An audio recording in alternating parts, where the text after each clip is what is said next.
Hello. Hello.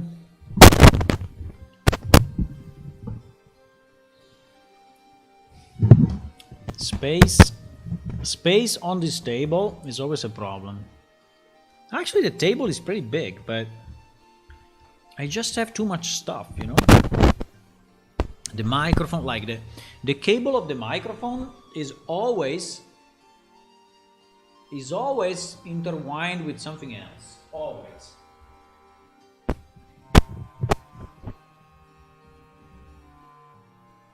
Like I cannot move it because it's it's stopping. What is this? Okay, there is the Xbox controller. There is like the completely wrong place. Okay, I think this should be good. This should be good, boys. Okay. Yeah, I'm eating an ice cream, but it's very small, so I should.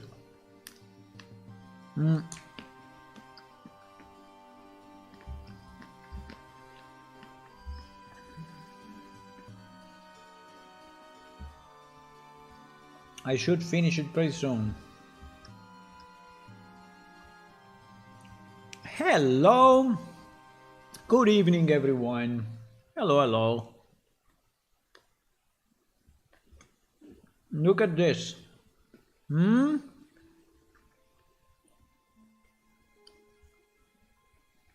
I mean, it's not that I want to use it now. I mean, it's not that I want to convert our game now to 5.3, but I want to play a bit with the procedural generation module.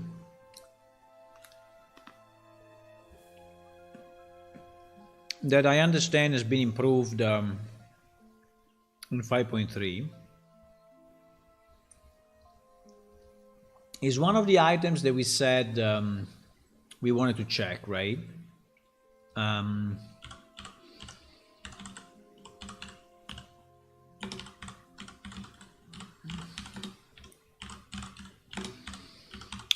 I don't know how much documentation is there.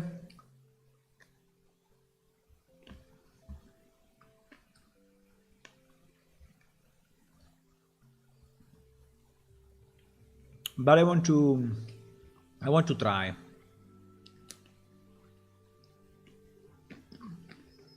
Hello, Hula. I'm eating an ice cream.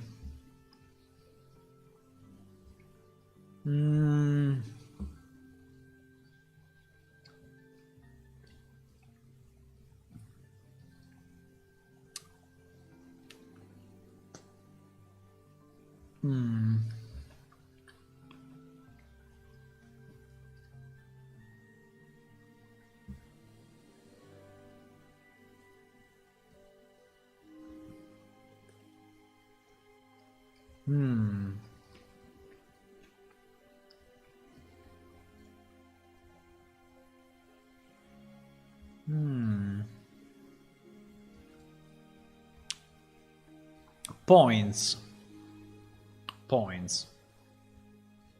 Locations in 3D space that are generated by the PCG and are often used to spawn meshes.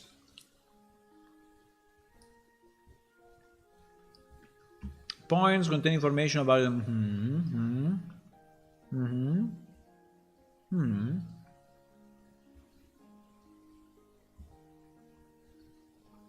Point density.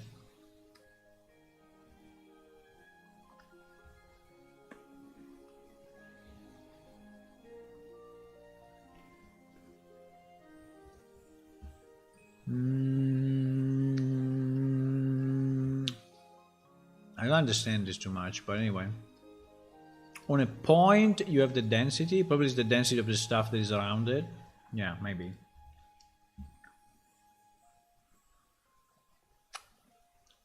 Zero is black. 1 is white.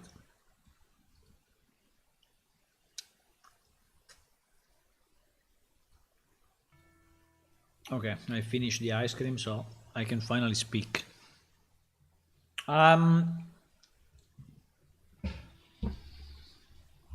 So it requires the procedural content generation framework, right? Which I guess is available only, yeah, it's available since 5.2, but I would like to use the latest because anyway, if I'm going to use this, obviously for plane shift, I will use it only with the latest release, right? And it is downloading. I mean, it's 23 gigabytes, but it's going pretty fast. So I think in like 5 minutes we should have it. Let's see.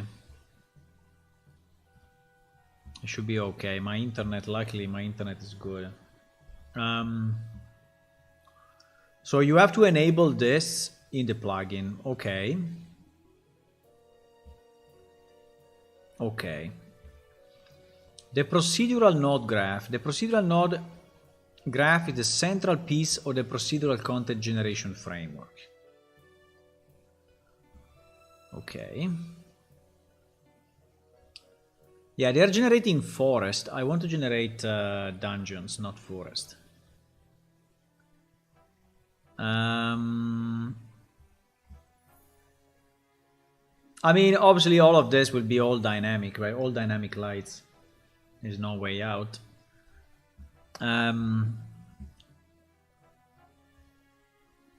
So you have an input. You have ward ray hit.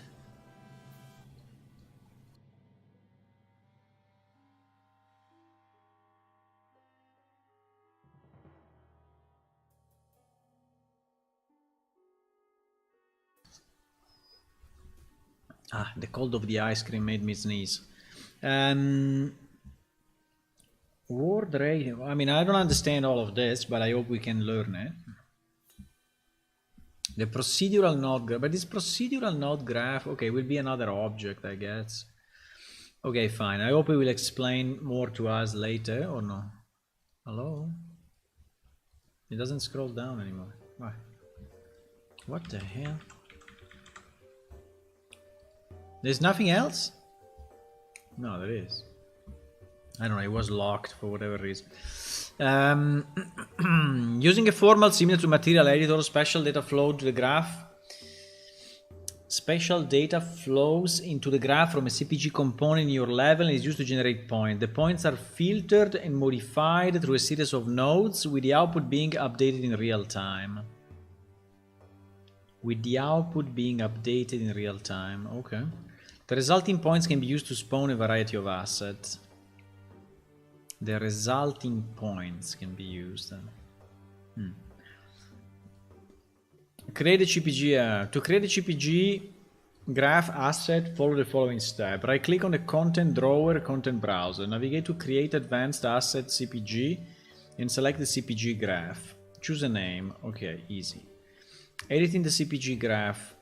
You can configure CPG. Navigate in the editor. Blah blah blah. Let me go back to my normal view. To my normal view. This. Ok, configura navigate in the editor similar to the blueprint material editor. Okay. So we can debug. Okay. Blueprint, execute blueprint, set point color, debug, curve, density, noise, density remap, distance to density, distance to neighborhood, density filter, filter by tag, add attribute bitwise. I don't know. I don't know if they use it only for forest, right? So like organic stuff, but I need to use it for building, so not organic.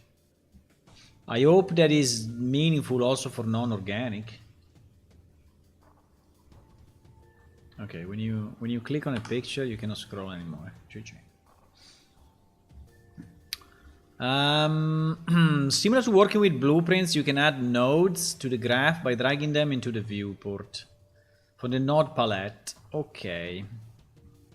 Changes made to the graph updating real time in the editor viewport when the graph is connected to a CPG component has been used to generate content. Oh wow. What the hell? So you are just moving the nodes and you see that in real time that stuff is changing in 3D? I mean, that's pretty cool. So it's instantly generated, basically. It's instant generation. Okay. CPG nodes. The CPG nodes is made of a series of CPG nodes, each of one performing an operation that contributes to the final result. What do you mean? A CPG graph is made of... I mean, okay. I mean, you have nodes. It's saying you have nodes, right? Okay, we have nodes. These nodes are divided into the following categories. Haha. Blueprint. Contains blueprint related node.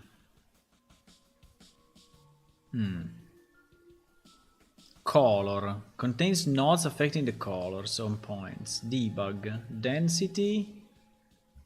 Filter. Contains nodes that filter data based on a criteria or per point. I/O contains nodes that actual interaction. Metadata. This thing is weird. Okay, I was thinking something different, but fine. I mean, it's kind of a small programming language by itself, like, right? So spawner. So spawner is finally the one that spawns stuff. Contains node that create new data or place actor a given. Yeah, exactly. So there is our guy, right? There is the guy that finally creates stuff. The spawner. You can have subgraphs as well. Okay. Transform. Contain node that modify transform information on points. Meanwhile, we downloaded 23 gigabytes. Easy. And now we are verifying and installing, right? Good. PCG component. The procedural node graph can sample your level. What? What do you mean can sample? Huh? These components hold an instance of your procedural generation node that manage the generation of procedural content, both in the editor and runtime. PCG component are added as a component to an actor or used as part of the CPG volume. Okay, so you can have it as a component of an actor. As a component of an actor, okay. Or can be part of a volume. So okay, which is good because I think we want to have it as a component of an actor. Because we want them to move that actor in a particular place, right? And spawn from there, right? I guess that's the idea. Hello, Stern. They have a simple project for generating a city. Yeah. Exactly. I need something like that. I don't need to generate, you know, organic plants one next to each other, all randomly positioned. I need to generate walls in very fixed positions with a certain logic, right?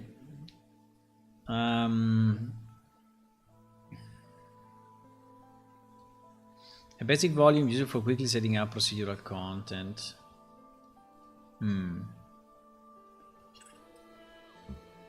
To connect the CPG graph to your CPG component, follow the steps below. Is this installed or no? 96%. Okay, 96% is good percentage. To connect the CPG graph to your CPG component, follow the step. In the editor viewport, the outliner, select the volume or the blueprint class you want to connect. In the detail panel,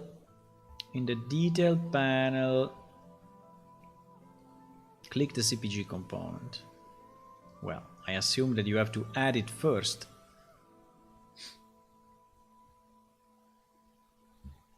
Yeah, in this case, I guess you add it. Click the graph drop down and select the CPG node you want to use. The CPG node graph. So you can have multiple graphs then for each. Yeah, you can have multiple graphs. So a component can use a graph. Okay.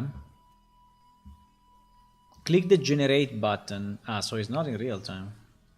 Click the generate button to see your result. Okay. Debugging in CGP, in PCG. Debugging is an essential part. Okay. Because it doesn't work. What do you mean? I mean, debugging is an essential part. Like, they are saying like, well, we know that this thing, it doesn't really work. Each node has a variety of debug option. Okay, debug rendering, enable, disable, inspect, toggle debug. What change you want to make? Toggle debug rendering for each node by selecting a checkbox, blah, blah, blah, blah, blah. Okay, you select debug here and it's starting to debug that particular node. Toggle each node on and off. Okay. You can also display all the point and node generates in the attribute list by inspecting the node.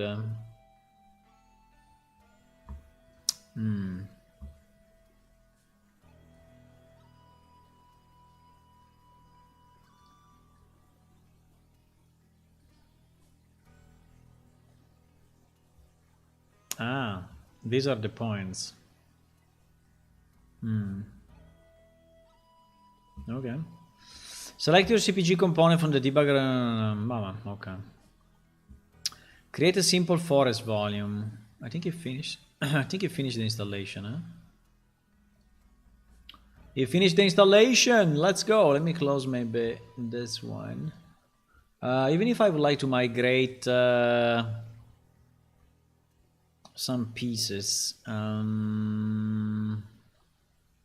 Well, we can temporarily create them, it's fine. We can create simple blocks, I think it's okay. I think it's okay. It's called Electric Dream Environment in the marketplace. Okay, I can check that. Creating a simple forest volume. A common use case procedural generation is biome generation in open world environment. I don't think so, but fine. To create a basic biome generator for the step below.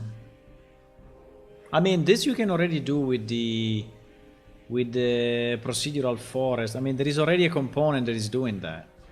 Maybe it's the same component, by the way.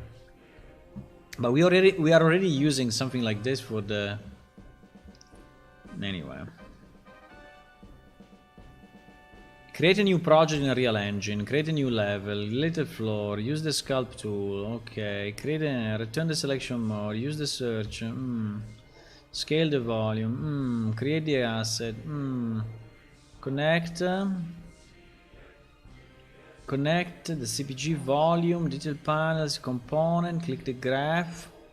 So you basically have to add the volume, go to the component, select the graph, right? So that's like the sequence: volume, component, graph, volume, component, graph, volume, component, graph. Okay. Create the points. Create the points.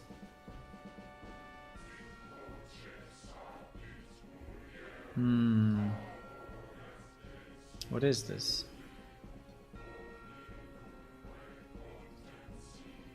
Okay.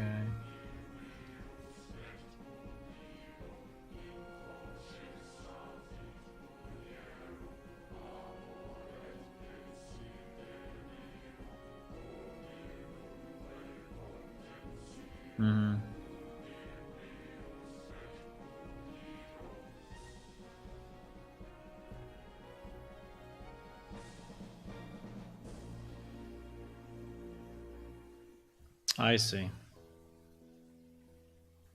Yeah, but my problem is not random generation, right? I think that these guys are thinking random generation, complete random generation. I mean, I don't need complete random generation. I need some randomness with rules, right? But I think this thing is doing what I need. Just that they present it, you know, in this like senseless groupings. I mean, like, okay, it's a forest, so it's like organic. But I hope is a bit better than just a randomizer, right? Because I don't need just a randomizer. I need logical groups of stuff, right? So like if you have an entrance, then you have a corridor. If you have a corridor, then you have a door. If you have a, and so on, right? And maybe in the corridor you have lights, and then if you have lights, you have a chair. I don't know. I want to have a sequence like that, right? I want to be able to create a logical sequence that then is randomizing, and maybe say, okay, in the corridor, what can you have? You can have 2 chairs, 3 chairs, 4 tables. And so I'm saying, oh yes, you can put 2 tables and 2 chairs, no, up to maximum. And so yes, I can randomize inside a block, but I want a block to be a block. And you understand this is a block, right? I mean, it's not like just a random generation everywhere. But I don't know if they think that way.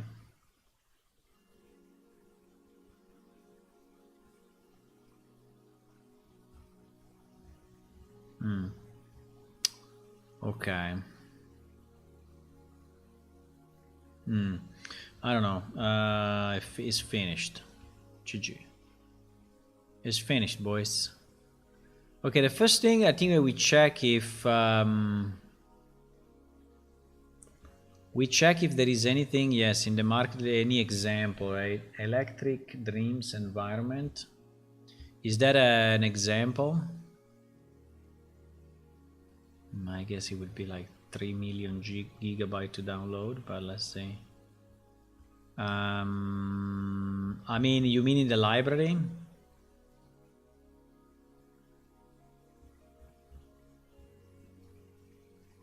Or in the... where? In the samples?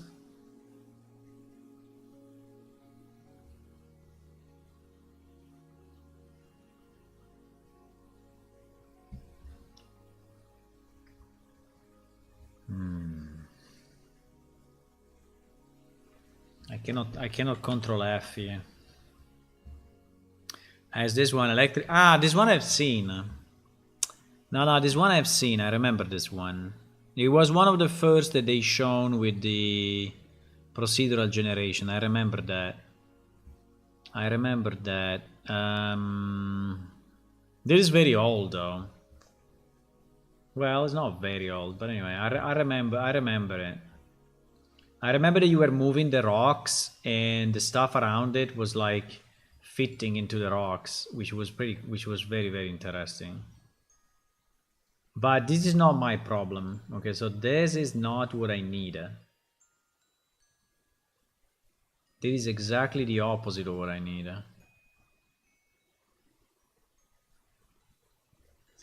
That is the opposite of what I need. I need a PCG. Yeah, PCG, yes. But why you cannot search here? That's so annoying. CT sample. This downloaded project reveals how the CT scene from the Matrix Awakened, but we really need a CP, PC, whatever, that thing, example.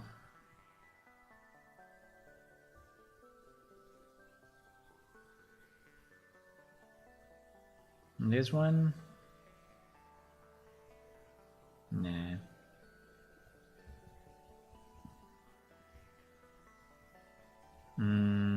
Okay, I think I should just Google it. But these ones are all the ones that I already know. None of them are. And there is old stuff. So the only one that they put here is the...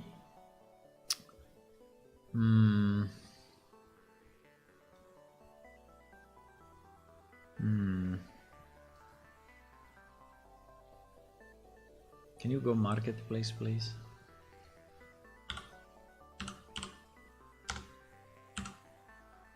I want to press C. Can I? Massive world. Massive world. Hill generation, biome generation. Why they always do it with forest? I don't understand.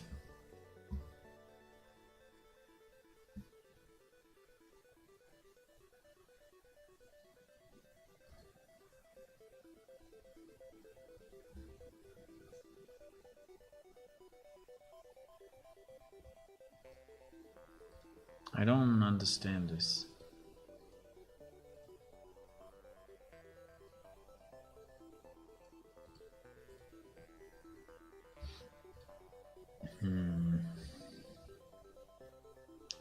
Building generator.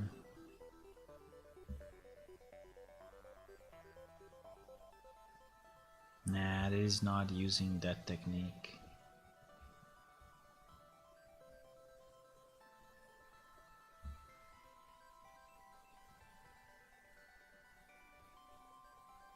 Procedural city generator.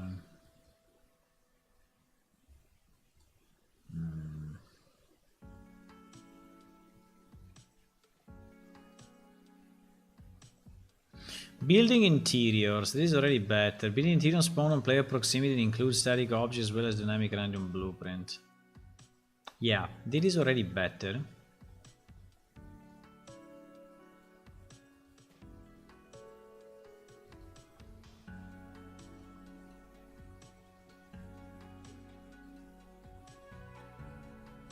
Full addresses. You can have on your roads, you can have street names. Subway system.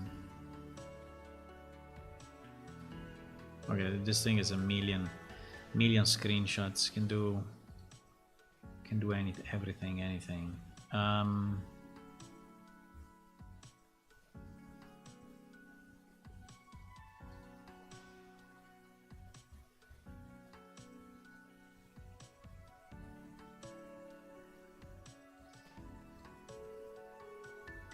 Because we are vegan, why? You are telling a tiger to be vegan?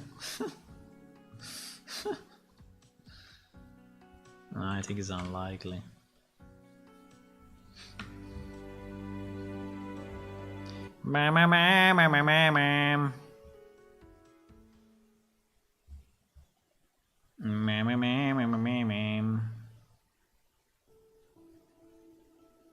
Interesting.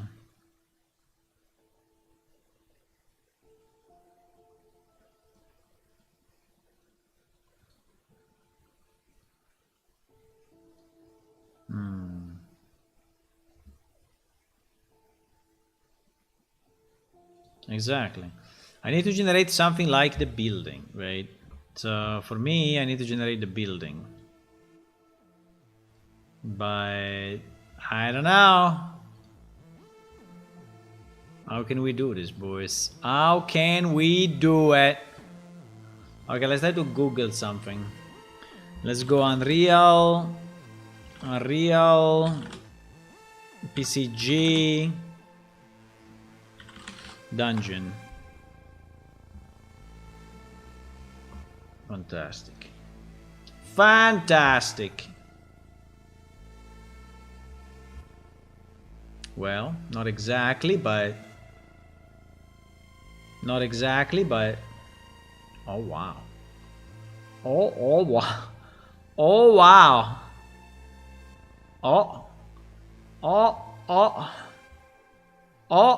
Oh. Very nice. I see. I see. The table was half in, half out, by the way. But okay.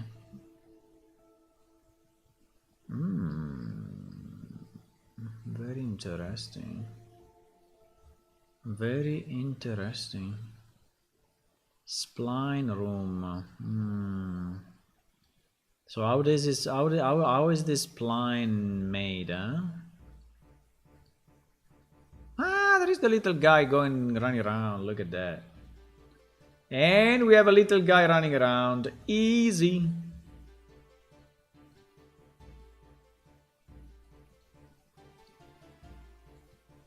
Okay. He's running around a lot.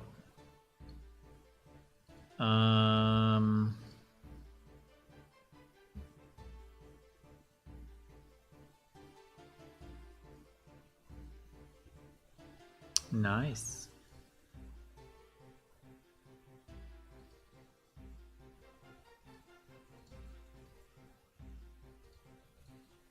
I think I already imported a kind of an algorithm for generating dungeons into the minigame project. So we were already able to generate like a sequence of stuff, right?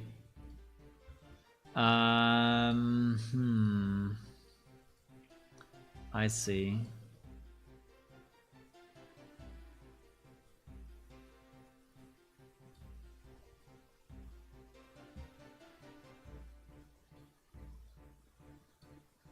Why they always use a forest? I don't understand. What? What?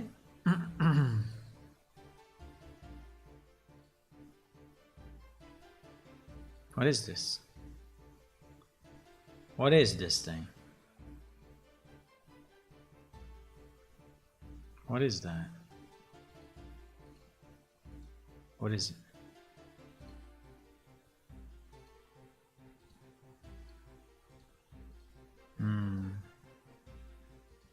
Yeah, he's just using his own libraries and everything. He's just using his own freaking...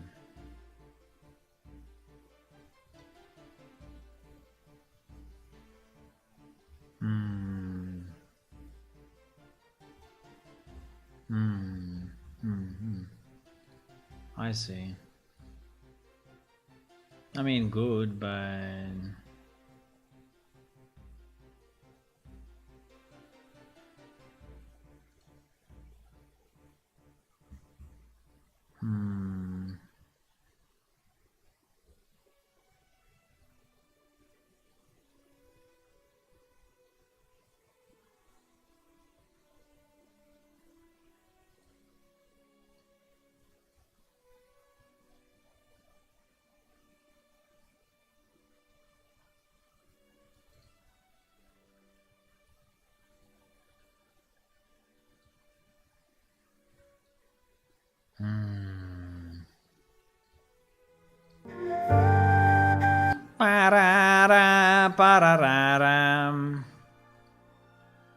The same one that we have seen before, eh? It's exactly the same video. It's exactly the same video, boys. Chrome history? Because you found something and cannot find it? I asked to ChatGPT what GPT stands for, right? I said, "Hey ChatGPT, what is I said, "What does GPT stands for?" And she said, "GPT stands for Generative Pre-trained Transformer." And I said, "No. Someone told me that the P was predictive." And he said, "I apologize. While generative pre-trained transformer is the commonly accepted interpretation, it's true that the P can also be interpreted as predictive in the context of the model ability to predict." So, okay. I mean, fine. I mean, okay. Okay. So is there a PCG template? No, huh?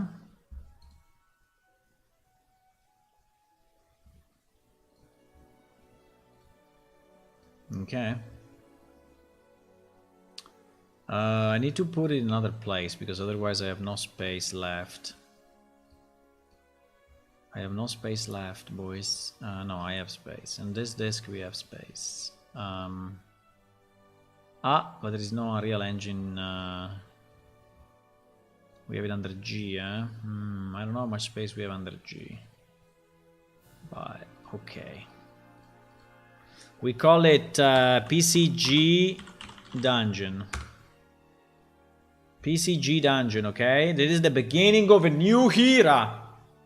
The beginning, okay, of a new era. Are you ready?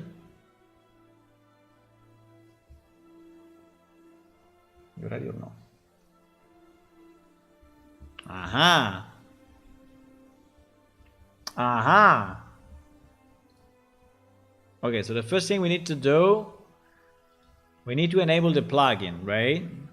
This is what we learned. Oh wow, there are like 3 plugins. Procedural Content Generation Framework, Procedural Content Generation Framework External, and Geometry. interacting with external data format, interacting with geometry scripts. Okay. You must restart Unreal Editor. Okay.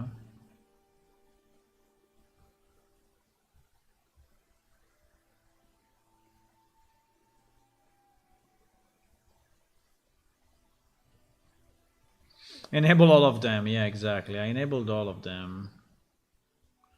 I enabled them all. But let me do the max FPS because this thing is always starting at 3 million FPS and my PC is already saying that's what it's saying. Okay. So we enabled the plugin, right? Then we said that we need a PCG volume. So I guess we are going to open this. And I guess we are going to move this location here. And I guess we are going to put our CPG volume here. And I don't know what else. Is this the beginning of the spawning? I think it will be the beginning, right? So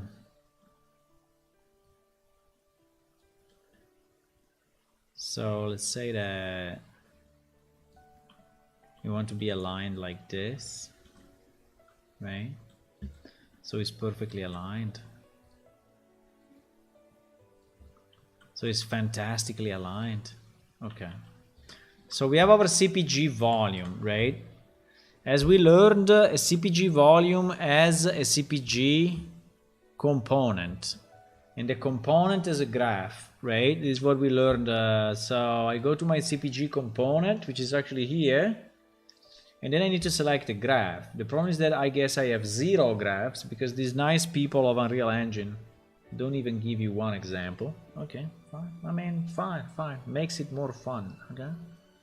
It makes it more fun. Okay. So we create a new folder and we call it PCG content. And here we create a new CPG graph. CPG graph.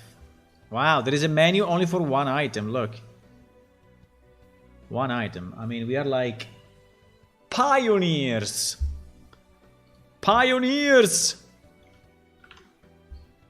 So this will be called Dungeon of No Exit. Dungeon of No Exit. This will be the name of this guy. Nice. I see an input and I see an output. And I can expand them this way. And I can see an in, which is already deprecated. I mean, we just installed it and is already deprecated, right? Deprecated. Please use custom pin to pass input to the graph. Use the getter nodes to import data from the level. What do you mean? I mean, I just installed it. Everything is already deprecated. What the fuck? The out is not deprecated, but the in is deprecated. Also, the landscape is deprecated. Also, the landscape height is deprecated. Everything is deprecated here.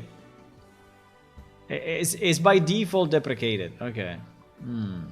Always use deprecated stuff because it works better than the new one. Okay, that's a good point. That's a good point. So our guy was what, a spawner? I think the guy was. Let's get to work. Exactly. I'm already working. Where were you? Huh? You were not working. Spawner. There is a spawn actor. There is a static mesh spawner. I like static mesh spawner. Static mesh spawner has in and out. They are not deprecated, which is nice. Overrides, target actor, seed. What the fuck?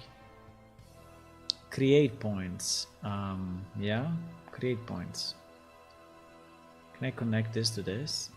Very nice. What do you mean? Create what? I mean, create what?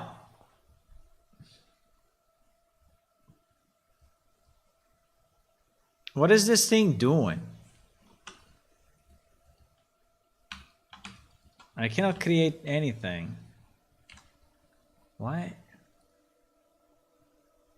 Select branch. Curve density. What? Oh my god. What the hell is going on in this world? You were working on your math skills? Ah, because you already knew we had to do this, huh? Pause region.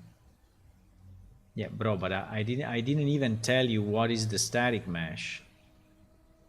Okay, the static mesh is a cube. Okay, nice. The static mesh is a cube. With a material override... with a material override gold. No. Steel. No. Fuck, we don't even have a material. Okay, fine. With no material override.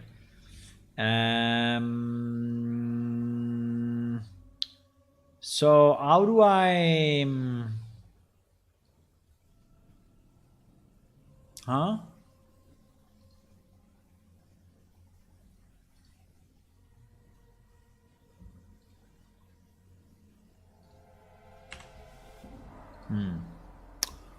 That is not going to work. That is not going to work, boys.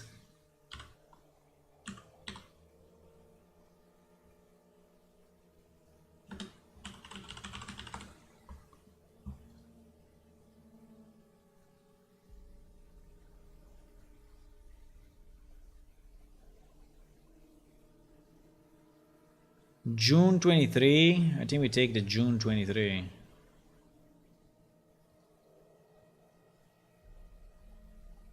Do we take the June 23? And welcome back to our Unreal 5 tutorial videos. In this episode, we're taking a look at a new feature. Hello, Ryan. 5.2, which is procedural content generation. So we're going to take a look at. Stop showing me forest. I don't need to generate a forest. The forest can be generated already today with one click. Stop showing me forest, you man. So procedural content generation is a new feature brought into Unreal. Fine. And it's nice. Good. Yes. What? This is already different, huh? This is already different. But okay, anyway. It will ask you to restart. You can now into volumes, and you should see the PC. Done. We did that. Yes, we did that. Yeah, we did it. Yeah. Well, maybe the only thing that we didn't do is to increase the sides. That we didn't do, but because I wanted to keep it, you know, I wanted to keep it decent. But you may say, well, maybe if it's not big enough, right? It's not gonna work. Okay, fine. I can have a 10 by 10. Do you like a 10 by 10? Look at this. Look at this little monster. Look at that. Okay, we'll align it one day, but no, we're going to align it now. Otherwise, we were going to be crazy. Okay, at least... No! What do you mean it's not aligned? Okay. We cannot align it for now. We will survive, I guess. Probably not, but it's okay. It's okay. I don't know why you cannot really align it. Okay, now it's aligned. Okay, so you make it bigger. Okay, we made it bigger. Pretty good. The surface is detected inside of the volume. So all I have to do is provide a graph. Now the plugin does come with some basic ones as a demo. So you can see how no, it doesn't come with any demo. It was empty. And then when I'm happy with that, I'm going to hit the generate button here. What do you mean?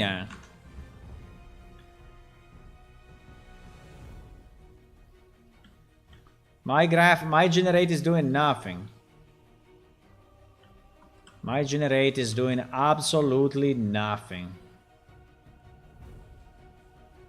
Because you got because I didn't put my thing. Ah, okay. Give me a cube. I want a cube. I want a cube, please. Is this your secret sci-fi game leaked? Yeah, it is. No, it's not. No, it's for plane shift. We are going to generate dungeons potentially.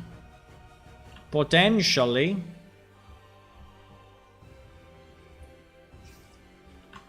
Okay, bro, but if you show me that this is already made, okay, pretty good, I love it, but I don't care that you already made it. I need to understand how to make it. Content. Obviously, we haven't done so. The demo it's given us here is just placing 3. Can you zoom it in? Okay, stop! Surface sampler. Transfer because he's reading a surface. I don't have a surface. My stuff needs to fly, so I don't have a surface, and I will never have a surface. I don't. Let me just see in which category is this surface sampler. Surface sampler is under sampler. Surface sampler is under sampler. But it is a bad thing because I don't need to sample anything. Mesh sampler. Select point. Select a stable random subset of the input points. Spline sampler. Surface sampler. Volume sampler. Generate points in 3-dimensional bound of the volume. Ah, very nice. Exactly this.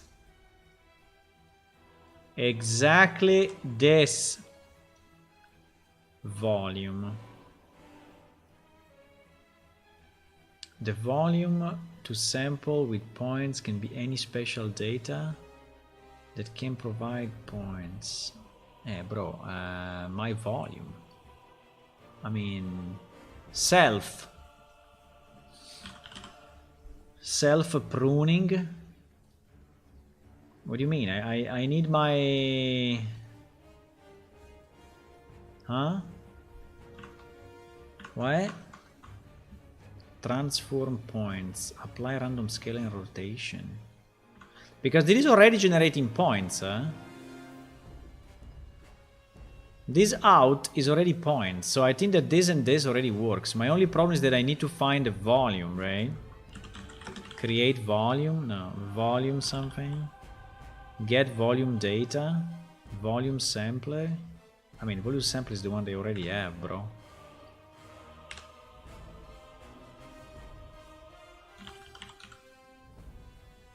Get volume data. Get volume data self. Ah, this is the guy. This is the guy. No? No? Generate is doing nothing. Generate is doing absolutely nothing.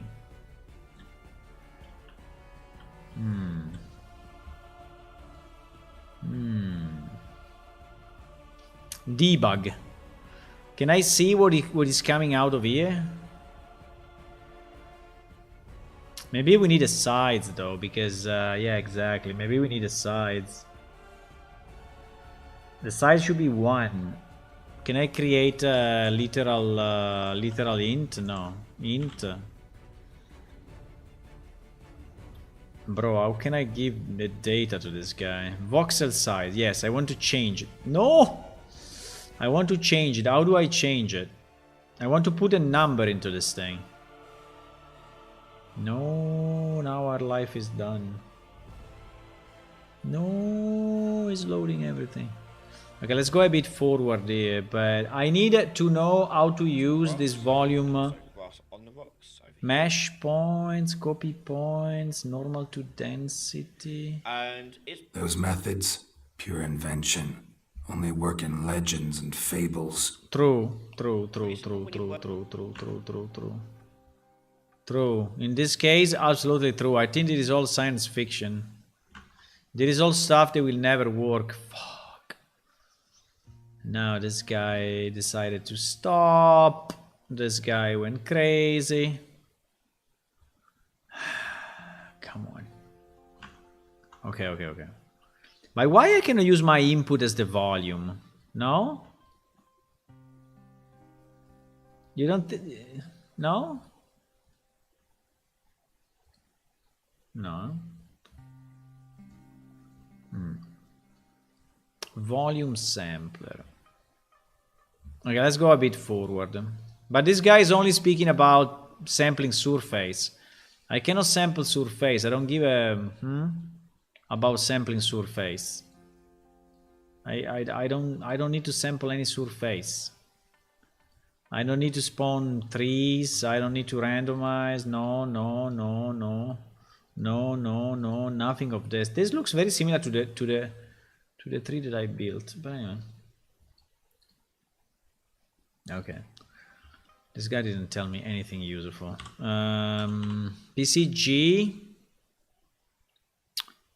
PCG volume sampler, right?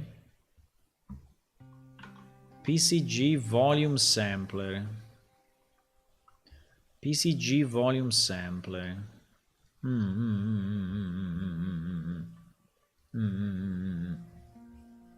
Volume sampler.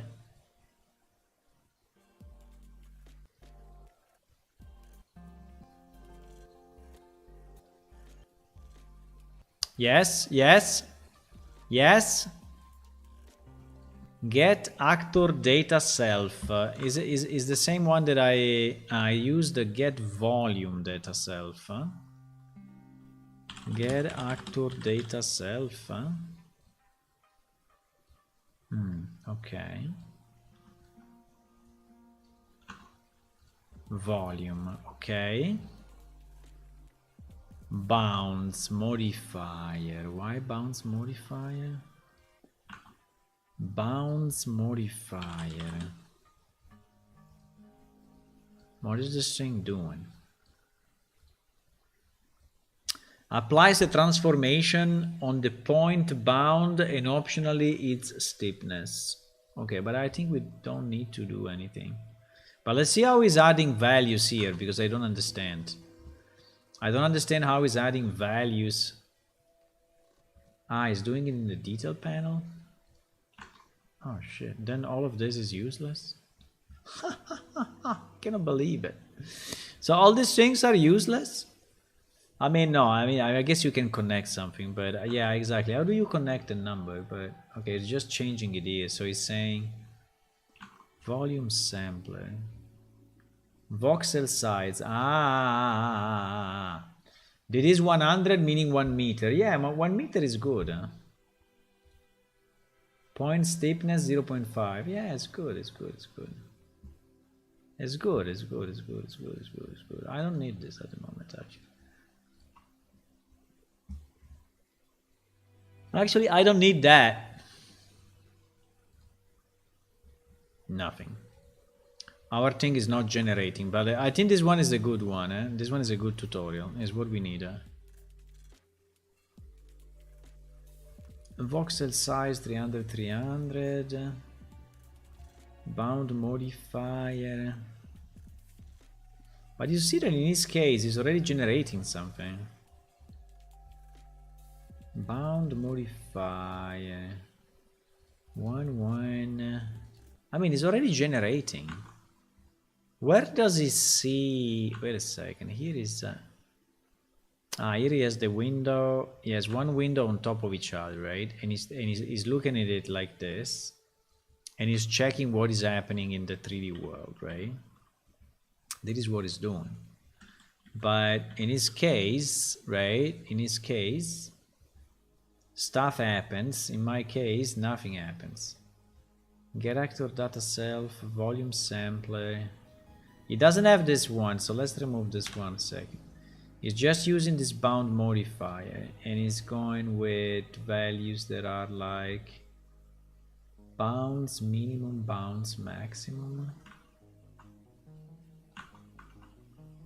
Bounds minimum minus 100. 100 minus 100. I mean, if you want.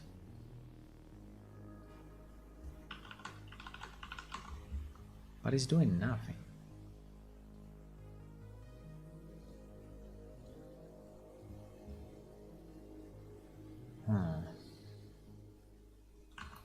So it's also not using the input. Input output is not using it. Get actor data self. Get actor data self. What the fuck? Select sampler. In the right panel, click debug. Right panel, click debug. Ah.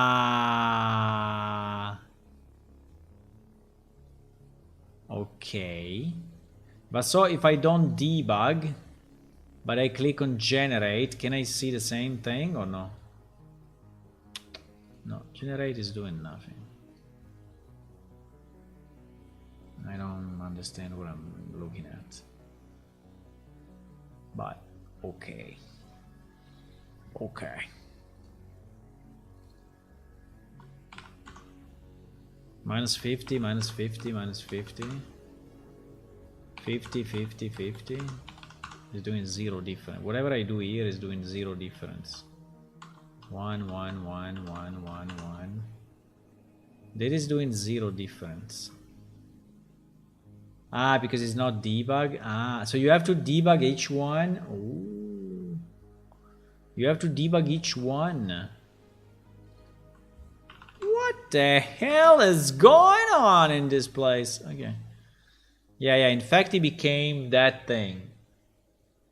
So I can, okay, so I have a volume and I say that within that volume, I want like a minus 10, minus 10, minus 10. So I'm like refining my box or what? Minus 10, minus 10, minus 10. Well, this doesn't look like minus to me. That doesn't really look like minus to me. It looks like plus, but anyway. What the hell is doing? What? What is this? What is this? Huh? Huh? Bah. Bah. Bah. Okay, let's say that it's bound, we will understand it one day. But let's see that in this case, it's generating a bunch of small things. Right? It's generating a bunch of small things. In my case, we're generating a single box.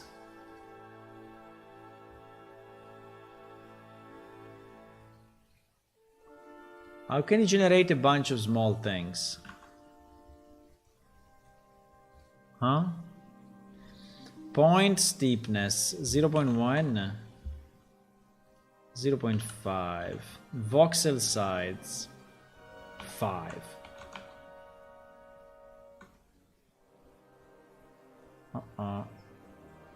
I think 5 is crashing my PC. I think 5 was a bad idea.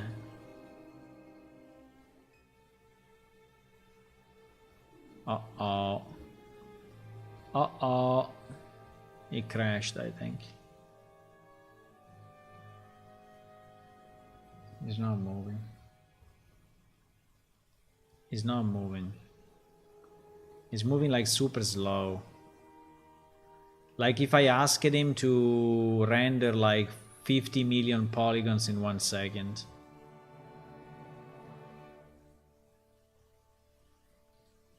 So I assume voxel size 5 is really small. I cannot do anything, it's completely locked. It's like absolutely locked.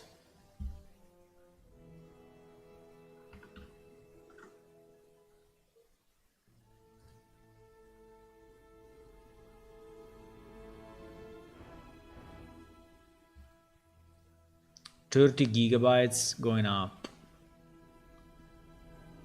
No, going down. Who's using 30 gigabytes of memory, by the way? Guess who is it? Guess who is it? 21, 22, 22.5, 22.6, 23 gigabytes of memory. Okay, I think we are going to explode soon. 23.5,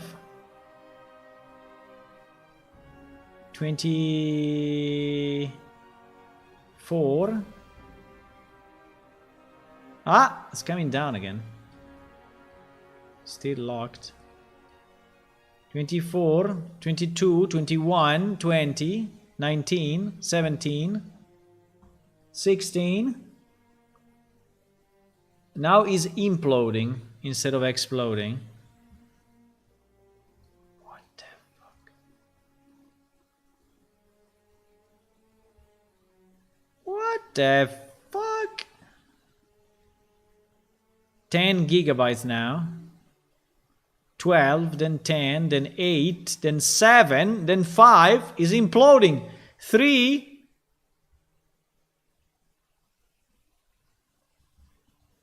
I cannot move the window. 6, 10, 13. Oh my god, what is going on?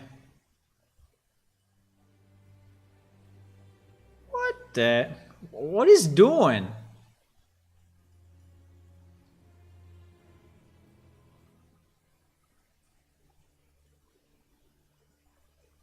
Yeah, it started an infinite calculation.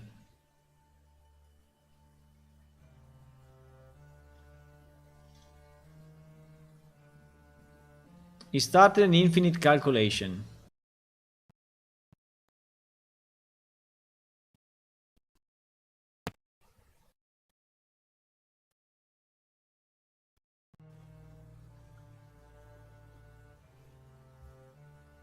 We are actually dying. My PC is dying. My PC is dying. Okay, before it dies, we do this.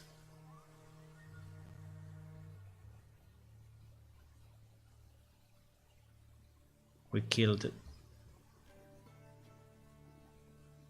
We killed it, and he's somehow still on.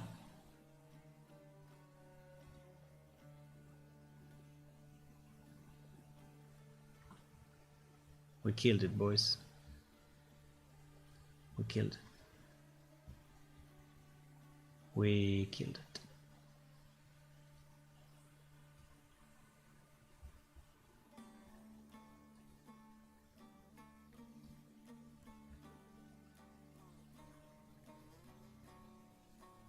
Can you try 3? Yeah, I can try 0.1, I was thinking.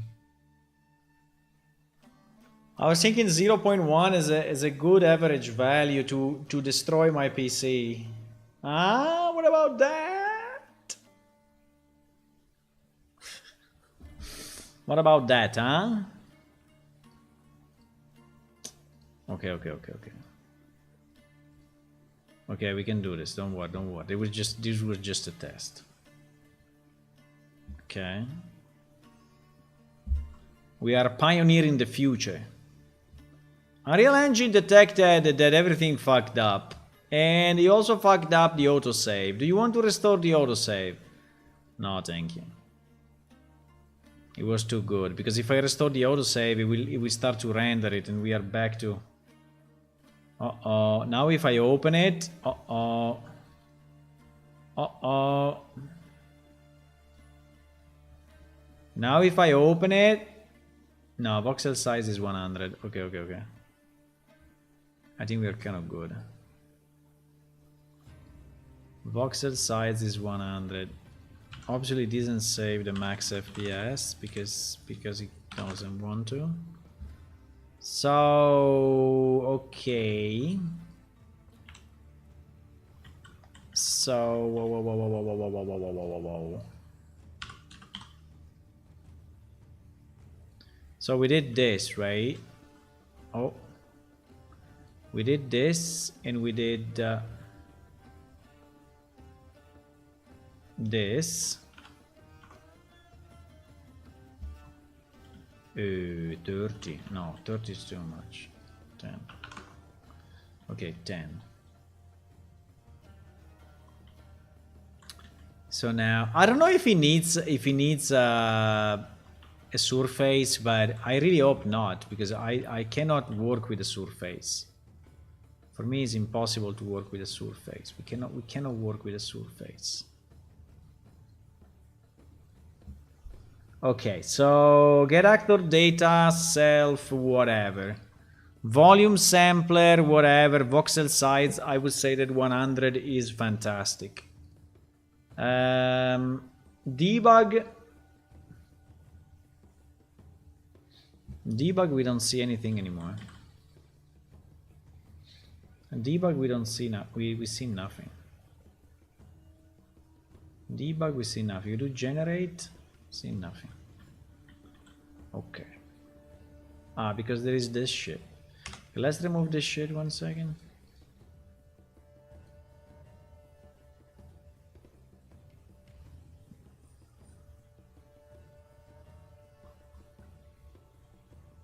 I don't understand. Wait, because we didn't associate the thingy. Wait. We didn't associate anything. In the component, I have to associate my graph. Yeah, exactly.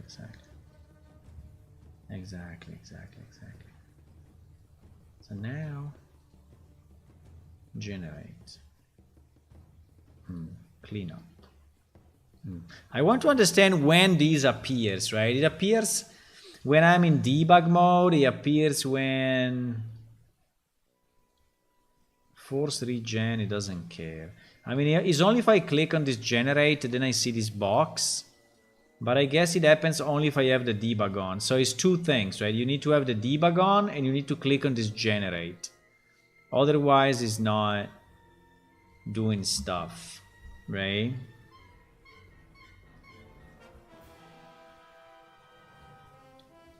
So point steepness. Can I say 20?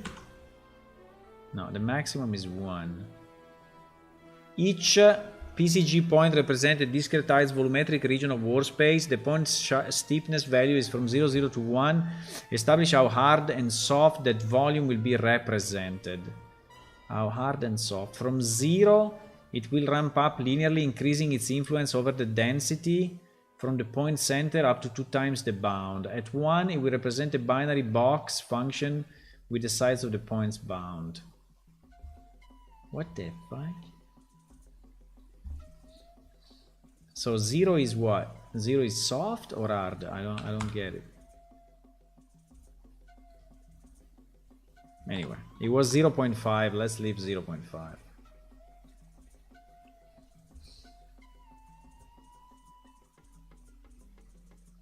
But yeah, try to be a little careful with lower value. No, a little value, yeah. Is exploding. Okay, let's continue with this guy. So this guy was saying what? Okay, he was adding a bound modifier. For whatever reason, he gets all these nice points that we don't get, but okay. Then he's doing this bounce volume, he's doing transform points, okay? Offset. He's transforming, he's transforming like this. Offset minimum, offset maximum, 150, 150. Bound volume, offset minimum, minus 150, minus 150. Okay, for now nothing seems to be changing. Rotation 180, 180. Okay. Difference. Oh my god, difference, no please. Difference what? Difference from this to that, to this to that, to this. What? Holy shit. And you got this as a result? What?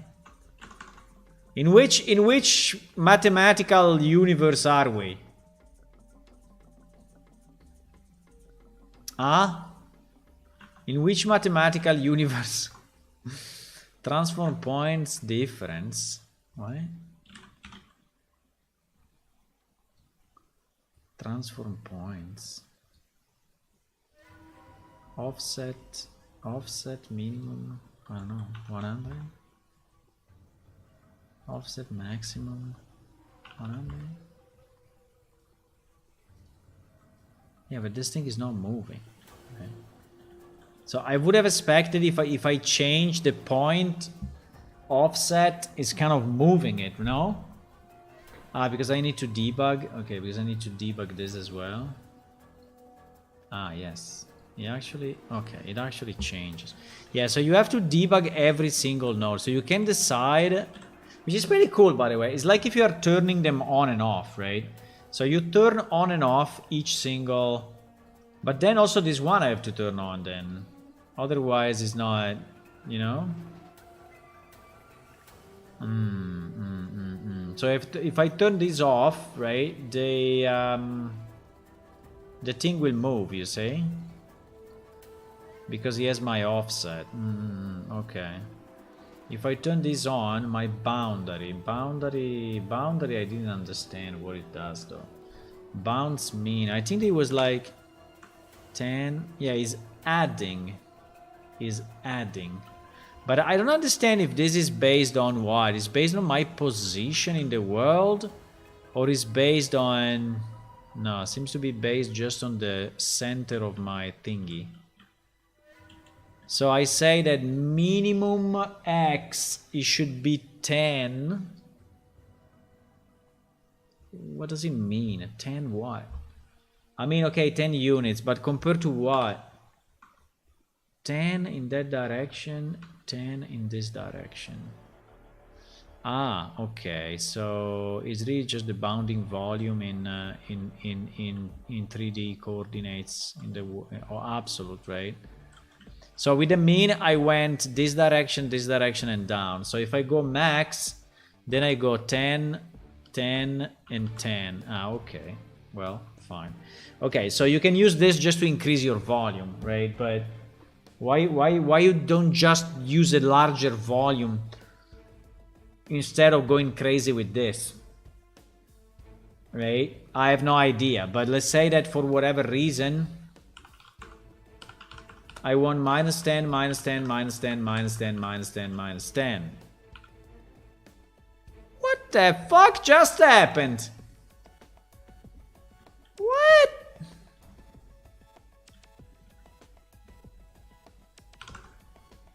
What?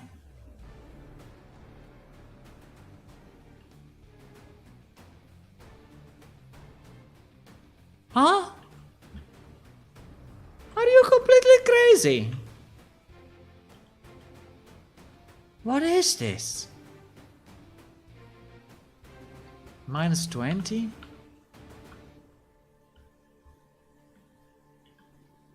What?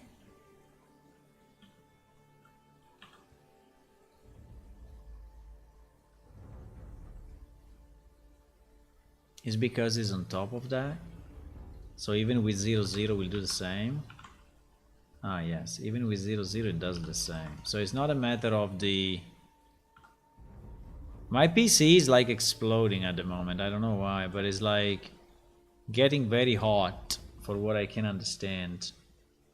Even if the CPU and the GPU are 0, 0, so I don't know, but it's like annoyed by it.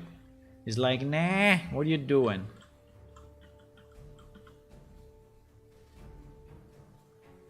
But you see that without the min max is not doing that weird effect of subdivision.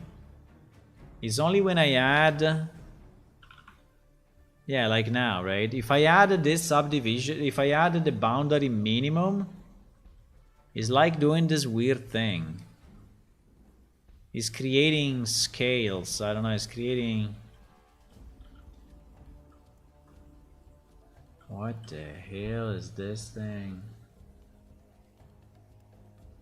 Remove the debug. Please use debug only on active node. What do you mean? I think that you turn them on and off, right? So if you don't debug them all, you don't see the result, right?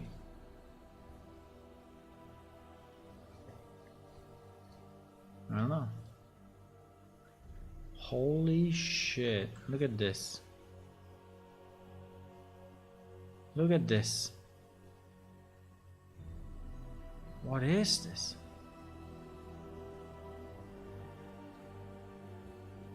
Wait.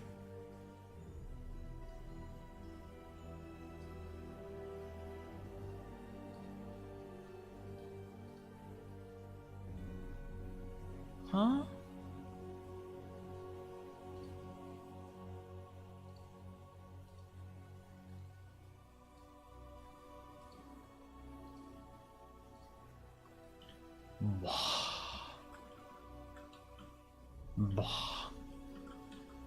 So it seems that so if I debug only the volume, I get a cube, right? If I debug, and it seems to be a solid cube, right? I would like to know if inside this cube there are a million small points. Probably yes, because I think if I enable this bound modifier, right, they start to become like this, and I assume that this is exactly 0.5 of my volume sampler. So if I go 0.4 now, hopefully this thing is gonna change. Not at all. Okay, so if I go 200 instead of 100, okay. Voxel size. Bro, but voxel size should be the...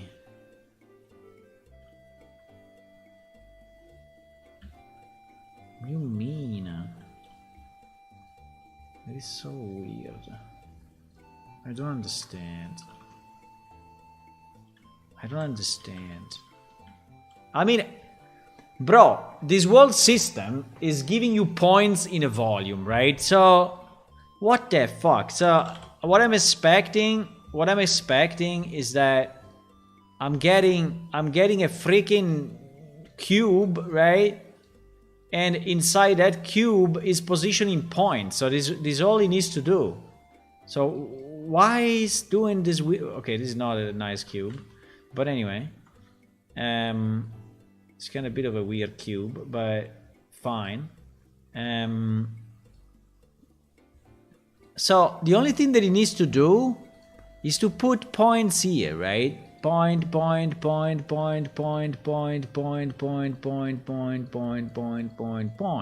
So if I say that my cube is that big and I want, you know, a volume sampler with voxel size of 200, I assume, right, that it's just dividing this thing 200, 200, 200, 200, 200, right?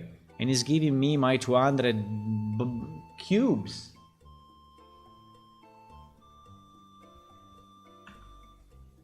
So why is not doing it?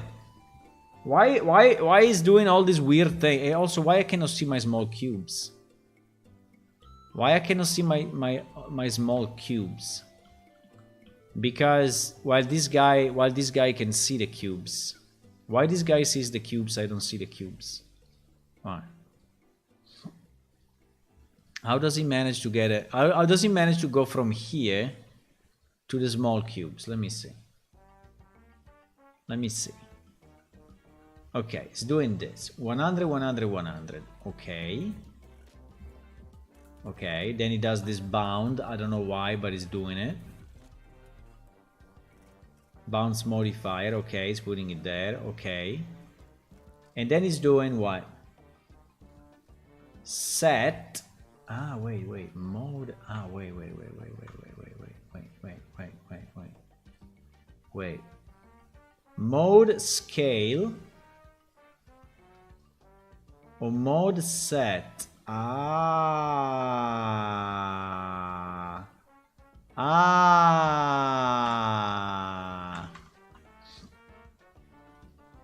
because he's clicking very fast. I didn't see that. Voxel size 300, 300, 300. And bounce volume what?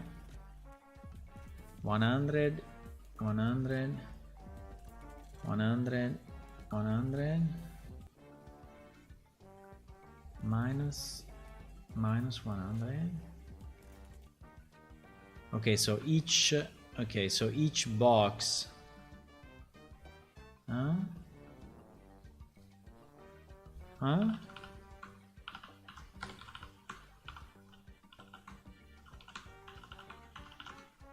100, 100, 100. Bro, but it is not doing shit.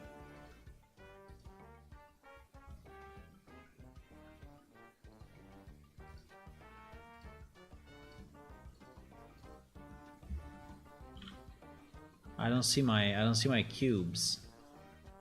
He set 300, 300, 300. Why now we have the cubes? I don't understand. So now we have the cubes because... So 300 is the size of this cube now.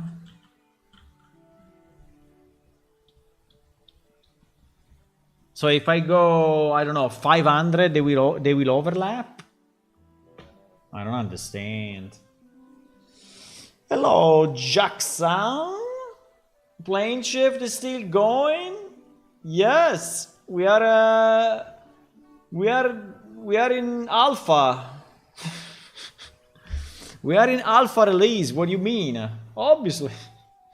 Yeah, it's the same. No, but now we are all in Unreal, you know, so it's much better. We have a new engine, we have a better functionality. You know, you can download it. It's working. You go to our website, you download it.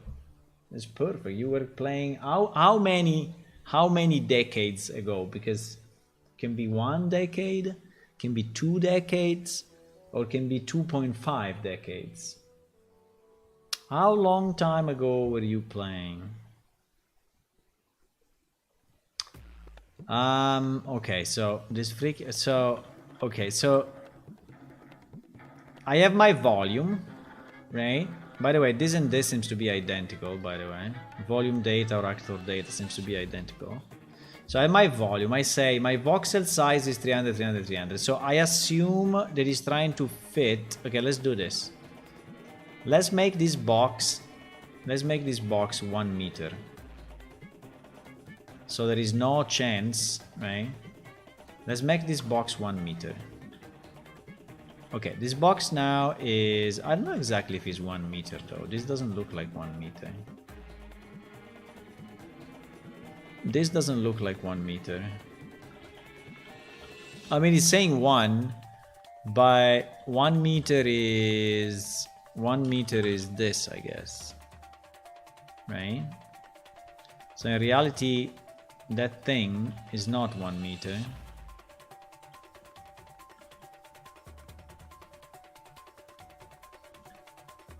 That thing is a 2x2. So if you say 1 is a 2x2. Okay. So this thing is a 2x2. Okay, fine. So in a 2x2, which means 400 by 400, I think over 20 years ago. Long alpha, yeah, long alpha. Well, we moved from 0.3 to 0.4 to 0.5, 6, and 7. Now we are at 0.7. Over 20 years. Yeah, your account should still be there, by the way. And your character should still be there. You remember your account name?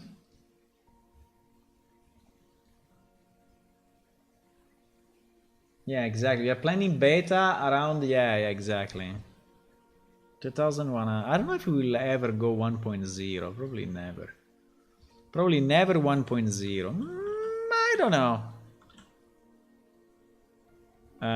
Okay, so what?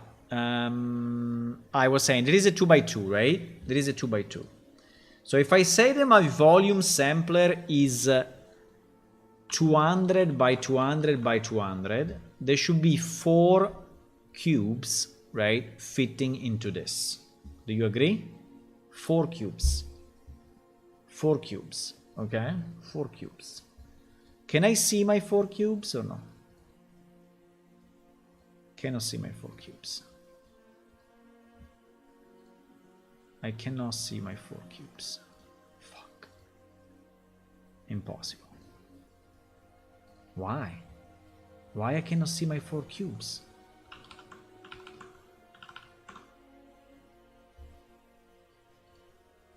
I cannot see my 4 cubes. Why? That is weird.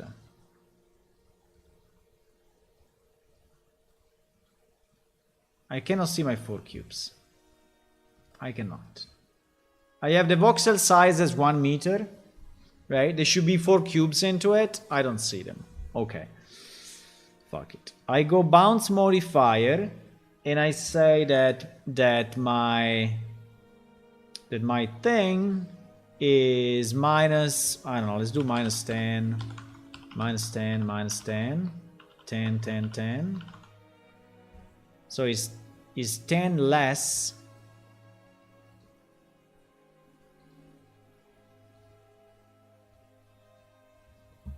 Bro, I don't understand. I don't understand. What he has? He has like a minimum. He has like a What? Now, randomly. Oh wait, I have post regeneration now. Wait. I had this. I had this clicked for whatever reason. Wait. Let me remove this 1 second.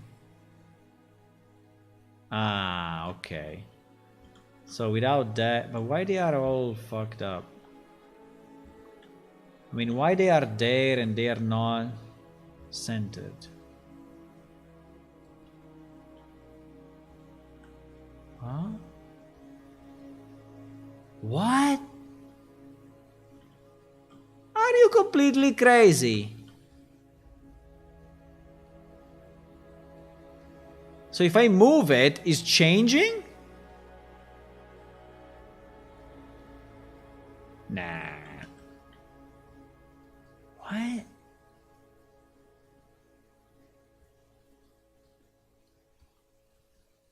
What is this?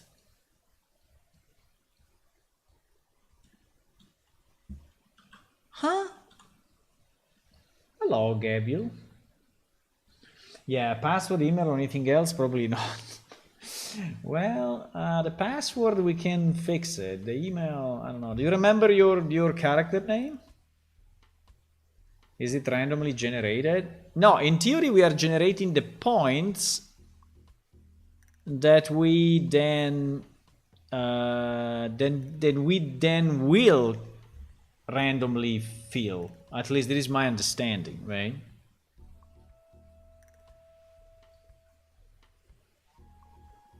But this is very strange. So if I make my box bigger now, right? If I make this twice the size, what does it happen? I have a now this box became bigger than, proportionally bigger than the previous.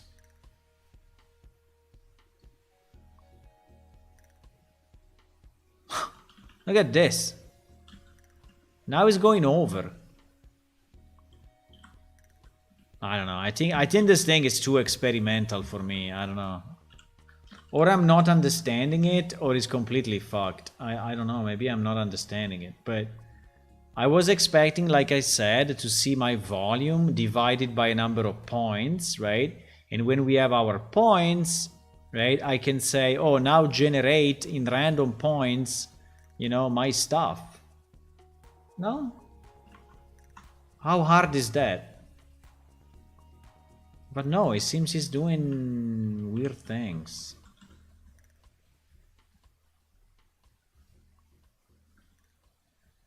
It seems he's somehow affected by the position.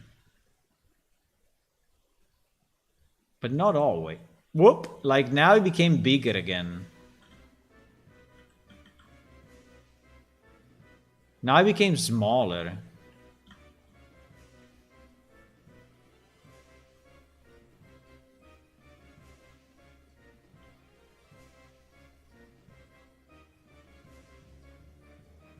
There is no meaning into this. There is no meaning. It's completely random.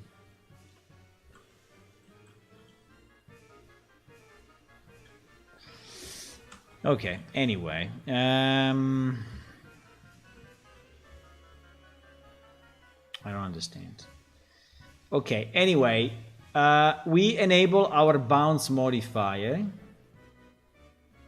There is minus 10, minus 10, minus 10. This is doing nothing. Okay, minus 100, minus 100, minus 100.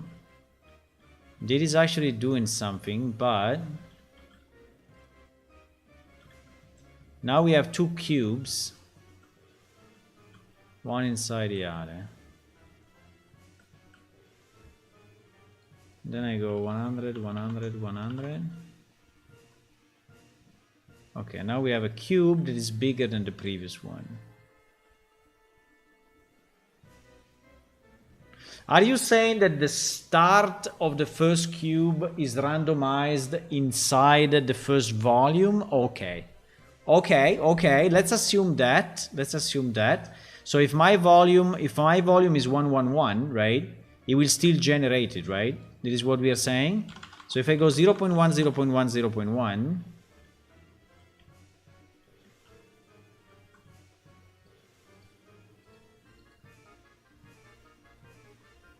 no.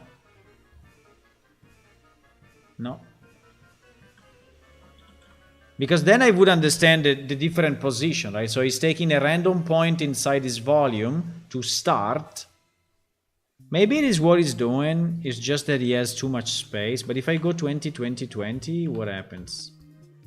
If I go 20, 20, 20, I have a giant cube, right? So it's not that is generating a random position inside a volume and then is using a certain size. It's just filling the volume anyway.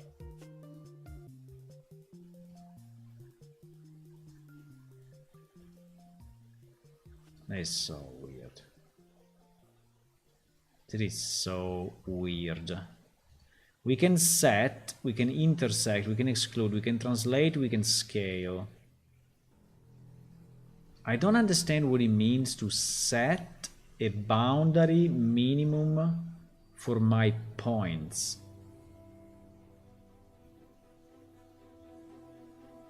I don't get it. I'm like creating another volume inside this volume where the points can be generated. But it's not the case because I said minus 100, minus 100. So I'm expecting my points, you know. If this is setting the boundaries inside this box, I'm expecting only a very small portion now to be visible. But it's not. It's not. This thing is just changing the second box, right? That is just changing the second box by this. Oh my god. What the fuck happened? What?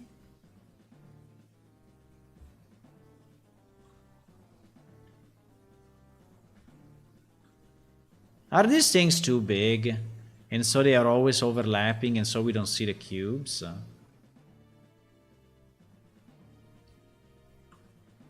Probably. So let me go 5, 5, 5, 5, 5. Let me go minus 5, minus 5, minus 5, 5, 5, 5. This is definitely better. This is definitely finally better. But I still don't understand. Okay, this is way better. But I still don't understand the density, right? So how do I decide? How do I decide?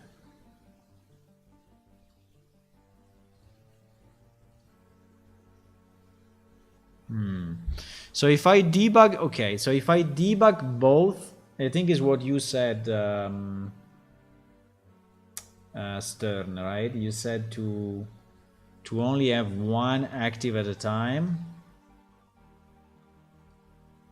Because if I debug both, right, I only see my cube. But if I debug only the second one, then I see. So I only need to have this one.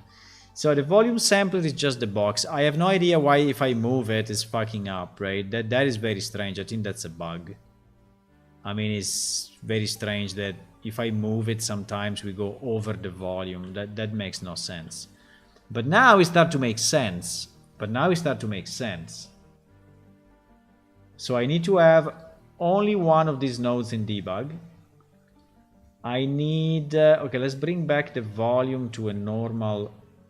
So let's do maybe 5. So there is a decent size. Okay, so I reduced the box. And apart from the fact that he fucked up because he's not using the full volume, right? Which is very strange.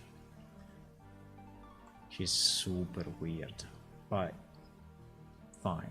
Let's say that it's not a perfect science. So sometimes he's feeling a bit more on the left, sometimes he's feeling a bit more on the right. I mean, he's doing what the hell he wants. Maybe really the start is randomly generated. I don't know. It is possible. Which to me is super annoying because it should not. It should always generate in the same spot, right? So this is the first deal breaker for me. Because I need the walls to be exactly in a certain position, right? But anyway, let's say that I have my points here. Now, if I want to reduce the number of points, I guess that we go with the voxel size, right? So if I say that the voxel size is 200 instead of 100, my points will be more sparse, right? Exactly. I still don't understand why they are not over the full volume. I don't get it. I don't get it. What is this? Let's try now this point steepness. Point steepness 1. Point steepness 0. What the fuck?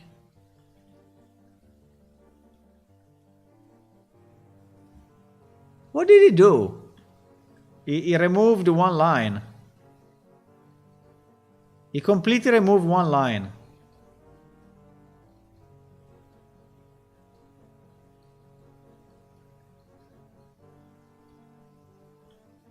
There is 4x4, right? It's 4 lines by 4 lines.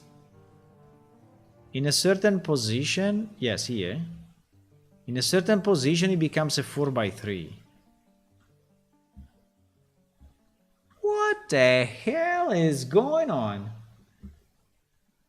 What? What? Okay. Transform points. Offset minimum, offset maximum.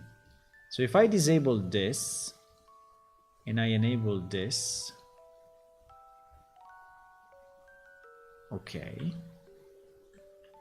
these guys will change. So for example, if I do rotation 45, yeah, 45.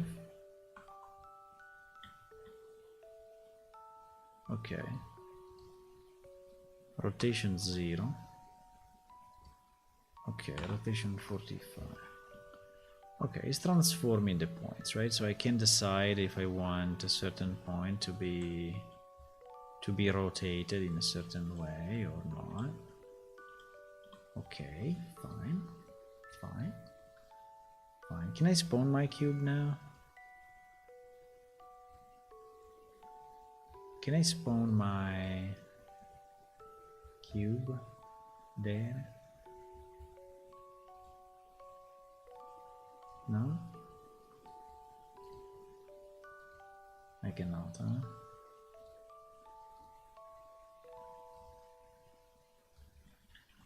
I cannot. Okay, I don't know how to spawn stuff, but okay, I mean, this thing is very weird, but let's say that somehow with the right voxel sides, right? With the right voxel sides, the right bounds, which actually should be very, very small, you get, because basically before all our boxes were one on top of each other, right? And so we were just seeing a white thing. Maybe we should have gone to wireframe, right? Yeah, I think if we go back to the situation that we were before, and I would use wireframe, we would see a million lines, right? So if I go back to the -100, -100, -100, and I go 100, 100, 100, right? And I remove the rotation maybe, right? So in reality here in lit, you see it as a cube, right? But it's not. It's million small cubes, right? Well, million is whatever, 16 by 4 cubes, right? So I think it's better to see it in wireframe just at the beginning to understand what you're doing. And by the way, is back to the case of 3 by 4. And now is a 4 by 4. There is a moment here. Again, I don't know if it's random or is... but there is a moment where it becomes... Okay, but anyway, I think it's good. So, but if I only do positive, what happens? If I do...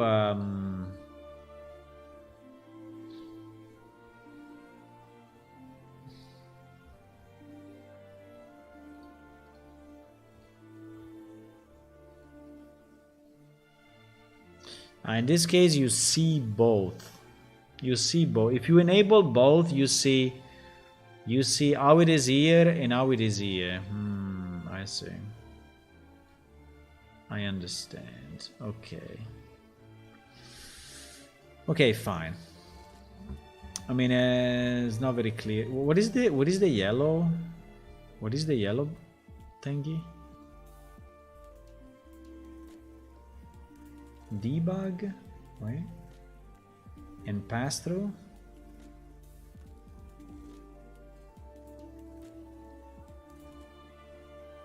Debug? I don't understand what he's clicking on. He's clicking so fast. It's freaking impossible to see. I don't know what he's clicking on, but this yellow is creating a kind of a yellow.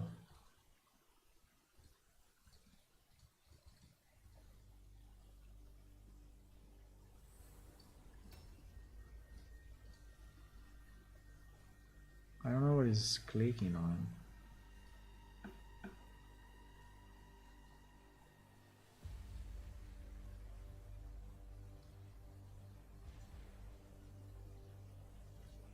Inspect. Inspect. Okay, the yellow is inspect. More carpeting coming. Nice! More carpets. Let's go. Okay, so let's say that we barely understood this. It's a bit weird. It doesn't. Is it not consistent? I really don't like the fact it's not consistent. I really don't like it. I really don't like it. By the way, the inspect is the table below, right? Is this no data available? Why? No data available. Why? The inspect in theory should be this table below, but I don't know why it's not populated.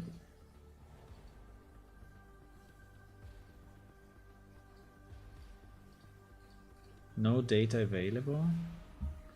Why no data available? I see the data here. Anyway, I don't know. This guy can get the table below. Attributes. Debug object, determinism, attributes. Attributes. Attributes. I cannot remove it.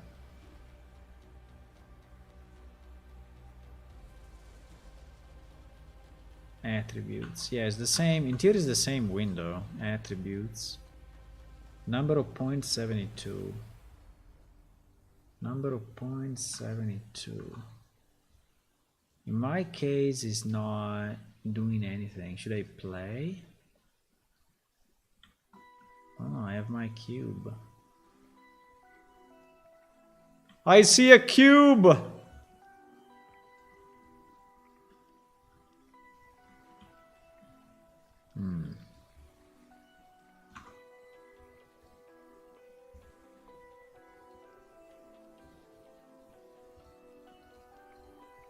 Yeah, I can change it in real time, so you can see, you can actually see the generated stuff real time. I mean, which is not very needed, but I would say, okay, good. Maybe it's needed, I don't know. Yeah, this thing is obviously going places, it goes a bit where it wants. Well, because we have an offset of 100, 100. Yeah, probably for that. What the hell? Why they become cubes if I do this? What?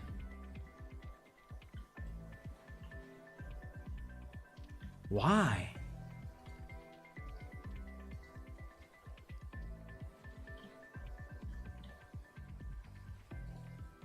I mean, why now they are cubes?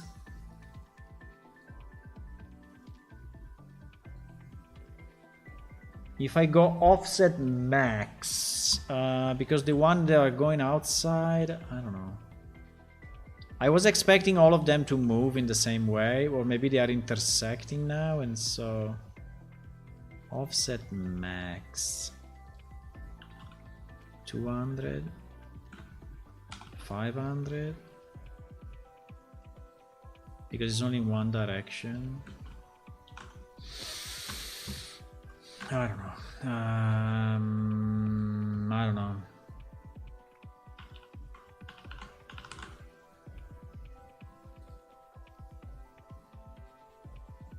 One hundred. I have to remove the debug from this, otherwise I don't see it. And then I have to go. But I can also go 0, 0, 0, and then 10, 10, 10, no? Yeah, yes I can. Okay, so these are all my points. These are all my points. If I do voxels, the only thing that I don't understand is when we did the example of this thing being very small, why it doesn't work, right? Why if my box is only 1 meter, right? Why? If my box is, in this case, is a 4x4, why I'm generating only 2 points there at the bottom? Which, by the way, they are moving like randomly. Based on my position. That is so strange.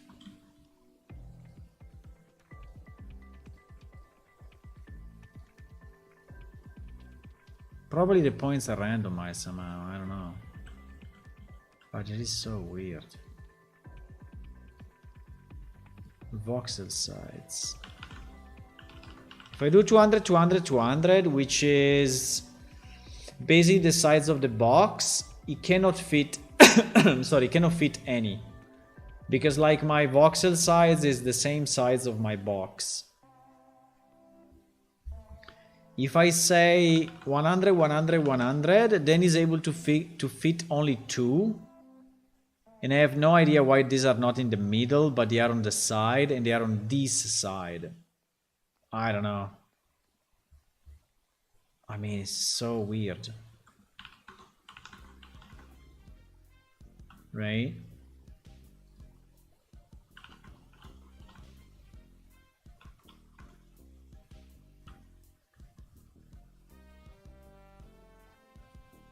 It's so weird.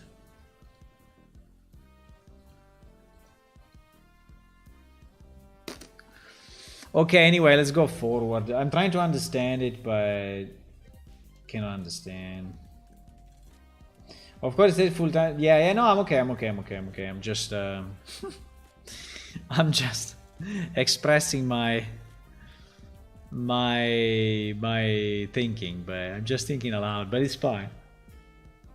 I'm just not understanding sometimes.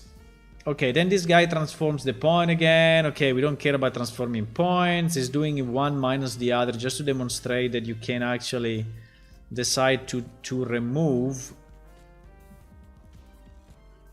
But you see that anyway, in his case, these guys are fairly in the middle. I don't know. Maybe also in my case, I don't know.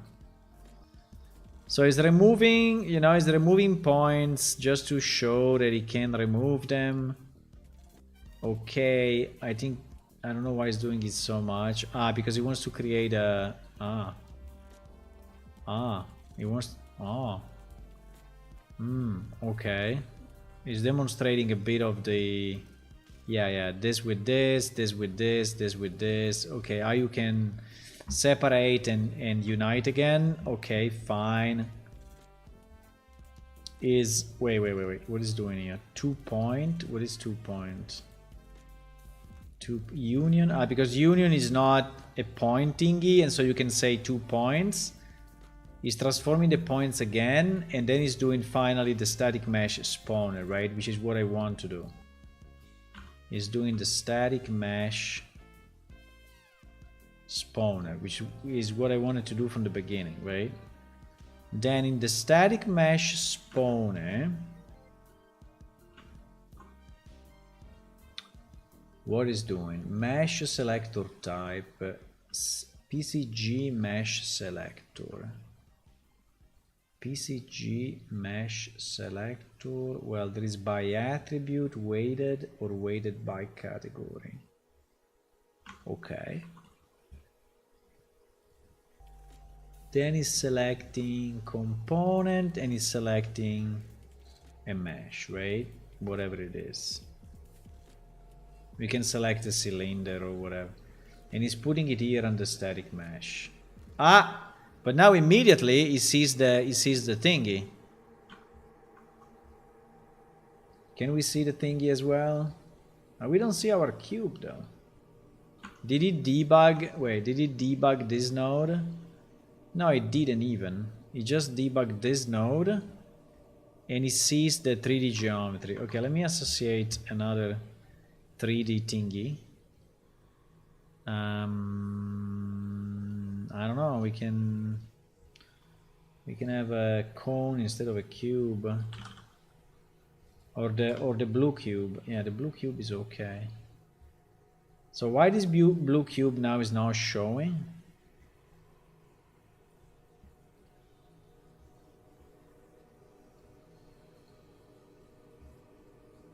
Why the blue cube is not showing?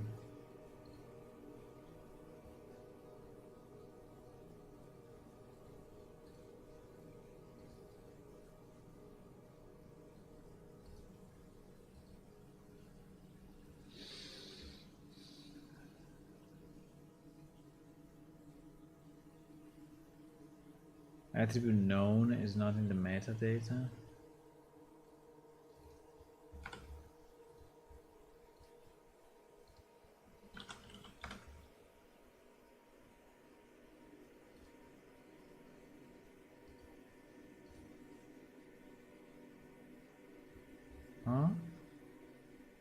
Why is this thing fucked up now?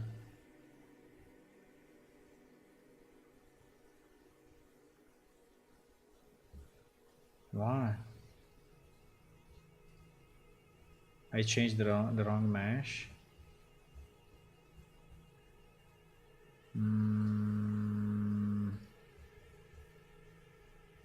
Where is the mesh?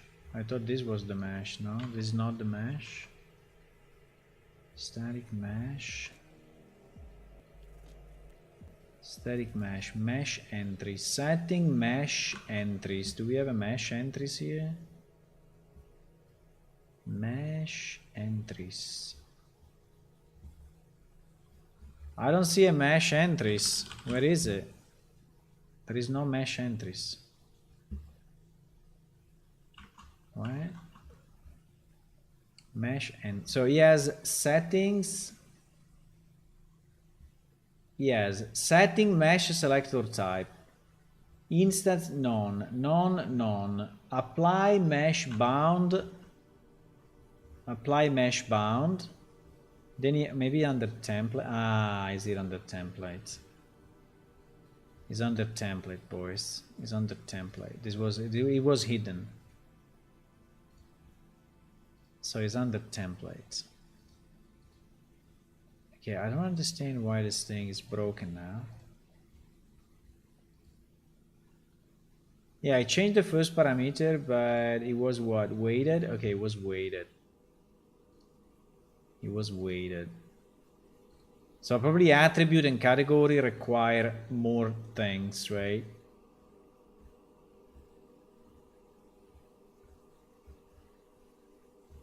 Okay, but now my template is gone. What the fuck? Huh? Mesh entry. Ah, mesh entry. Mesh entry. Okay. Okay. Yeah, so template was on the other thing. Now there is mesh entries. Okay. It's a bit obscure, but fine. So we moved from, let me remove this. We moved from these 2 points, right? So one is here really at the side and one is here. Can I see this thing top still working or no? Probably not, huh? It seems I can. Yeah, you see that they are completely changing position. Wow, here I get 4. Here I get 4, here I get 2. Pretty much everywhere I get 2. There is a magic point, which is this, that I get 4. I don't know, because it's on this line. I mean, if I put it on a line, is doing something? Yeah, exactly. If it's exactly in the middle of the coordinates, then you have 4. If it's like this, you have 2. So here I will have 4 again. And here I will have 4 again. And here I will have 2. I mean, if you ask me why,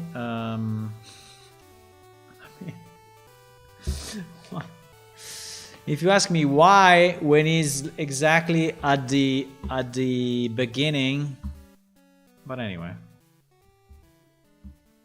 I mean, I cannot imagine what would happen if I remove the grid then and I just move it randomly. So we never catch the 4 again. Ah, I did it. It's so weird. I think you changed some settings. That's why you have that when you move. That's why you said in YouTube. Why I said use new CPG graph. I mean, you mean start from 0? Yeah, we can. But consider that we are going to modify our graph multiple times, so I need to understand what is going on, even after, you know, even after we but anyway, so if I put our box, okay, our box now is generated 1, 2, 3 and 4 times. for whatever reason is not in the center. But the reason is probably that my transform was already shifting. No, my transform was not shifting. But this is actually not in the center, right? So if I want it in the center, I need to do minus 10, minus 10, minus 10, 10, 10, 10, right? So now, yeah, exactly. So now, so yeah, I mean, you can, so if I do minus 1, minus 1, minus 1, what happens is the same, right? Yeah, it's the same. So a point can be as small as 1 dot. A point can be as small as 1 dot. Can a point be 0 point something? It seems that it can be 0 point. Okay. It can be 0 point. But I don't understand too much the usefulness of this, right? So, like, if I have a very large boundary, then so if I have minus, then you randomize inside a boundary, probably, huh? Minus 200, minus 200, minus 200, 200, 200, 200. So now my boundaries, just the boundaries are very, very big.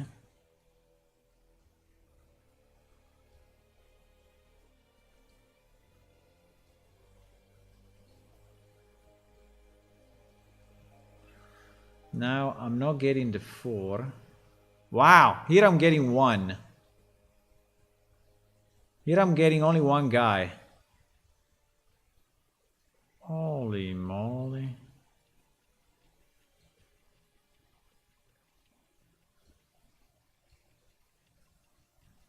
Now I'm getting 1 everywhere. Now I'm getting 1. Okay, well, fine. Maybe put it vertically. Oh no, it's only 1 guy. It's only 1 guy. It's kind of strange though. It's kind of strange. It's kind of strange. So if the bound is bigger, you get less points. If the bound is bigger,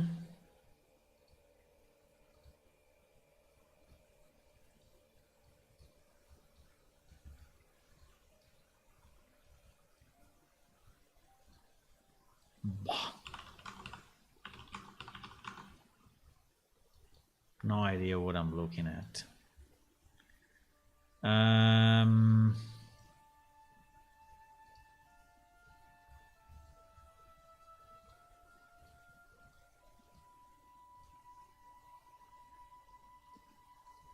Yeah, but anyway, the debug is just debugging this boundary object, right? The spawner is spawning anyway, even if you don't debug it. So I assume there is not even a debug now, a debug flag, right? Because this is automatically debug. I assume. No, like you can debug. But if you debug, you basically get, yeah, the same mesh. Okay, so probably doesn't make a lot of sense to debug this. Okay. I mean, the numerosity of the points is completely a mystery. It's a mystery to me. I don't understand it. It's a complete mystery. Like now I made this box double. And I got a Rubik cube, right? And I got a Rubik cube. So the bound, minus 100, minus 100, minus 100. If I do bound 0, do you think I will crash it? No, bound 0 is not doing anything. If I do minus 900, minus 900, minus 900. So my bound is like GG there. So it's an impossible place.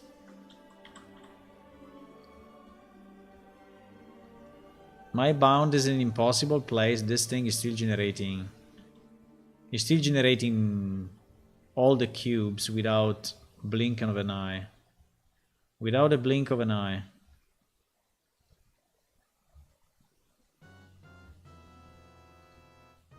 My boundary is here and it's generating it here.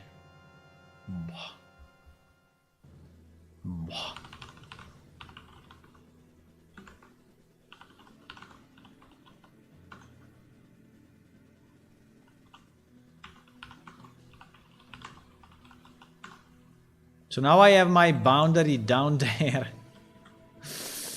I have my boundary down there and this guy is doing what? He's extending it. He's multiplying the rows. It's just going completely crazy.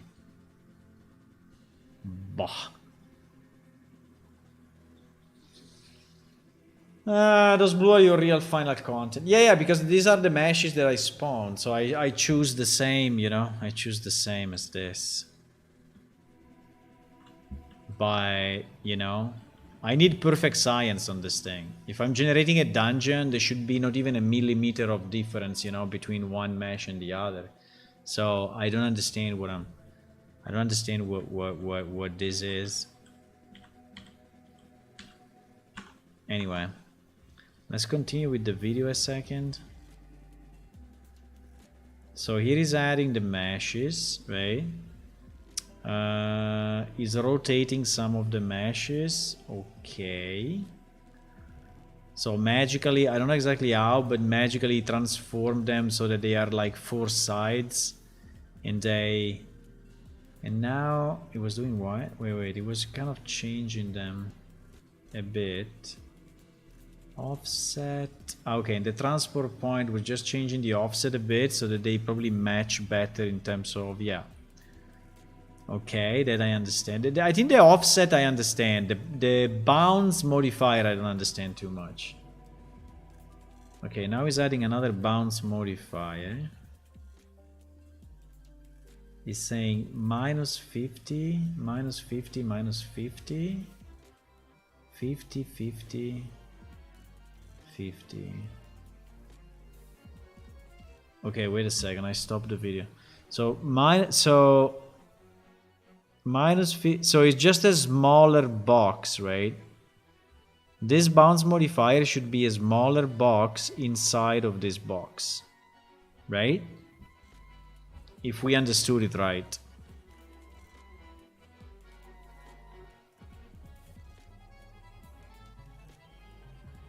So he's taking that smaller box and he's transforming the points. And he's setting an offset of 300 on the Z. Yeah, so he's higher. Probably it's like the roof or something. So he's moving the points up. And he's doing again a difference between this and that. So he's removing points. So he's removing points from this. And now, yeah, it's kind of a roof thing. Yes. And now, well, it's super complicated. I don't know. I find it. I mean, to do this with just a freaking blueprint, it takes like 10 minutes, right? So you just say, start from a location, right? Whatever it is, then move linearly on the X or on the Y and just freaking spawn the thing, right? So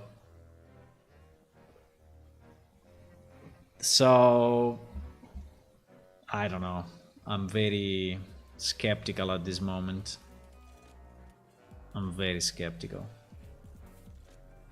that this is of any use to me.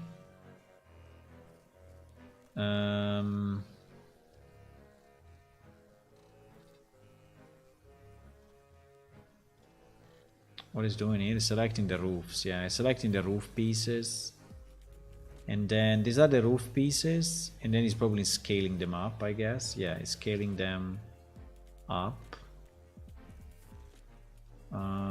didn't work. Okay, now it worked. Okay. So now he scaled them up and he made the roof. Yeah, I understand. And then what is doing? Okay, this can be interesting. And then now that he has the base, okay, this is good. This is good because now that he has the base spawner that is working that way, he just copied the spawner, and based on the sides, right? Yeah. And based on the sides is creating... Yeah. This is good. Okay. This is good. This I understand now. Yeah, I mean, yeah, this last step, you know, proven kind of the point. Did we change video? I think we changed the video. I think this one is proving the point. The only problem I have is that if this thing is not... You see that also in his case? Do you see this? Do you see this? Also in his case, right? The box is here. You see the box?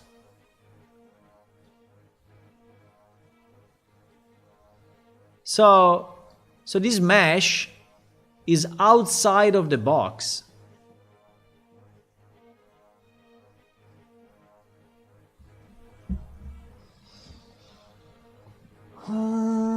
Is it because he wants the mesh to always be in the right coordinates compared to the compared to the absolute? Which would make sense, right? It would make sense. Like if you move your volume in a stupid place, you're still keeping...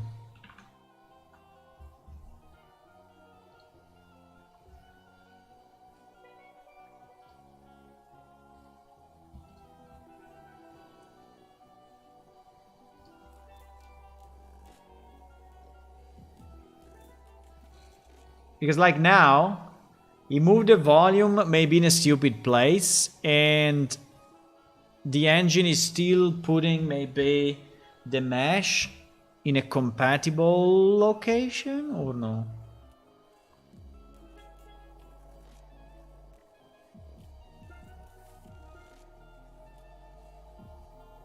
But you see that it happened to him as well, right? Look. Here he has two rows. He's moving... Wait. It was before that.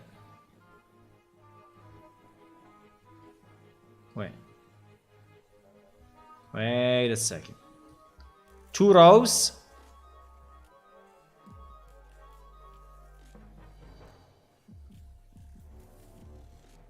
Look.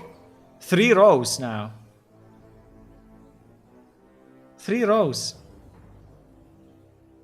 3 rows instead of 2.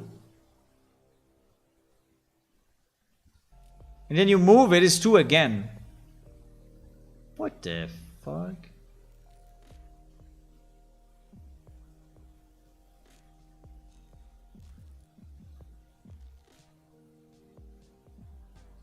Let's say one of the good thing of this is that I assume, you know, that all the spawners are not overlapping each other, right? So like you don't have double geometry here, even if here, I mean, even if in theory you have the same point twice, it's probably not spawning it in the same point twice, right?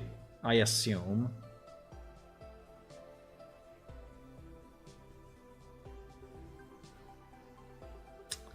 But you know what? I don't know. At the moment, it seems to be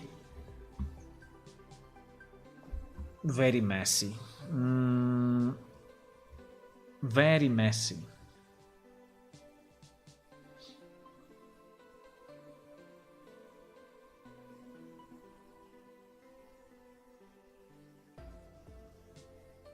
I mean, apart that to freaking get a square like he did, you know, he did a square, right?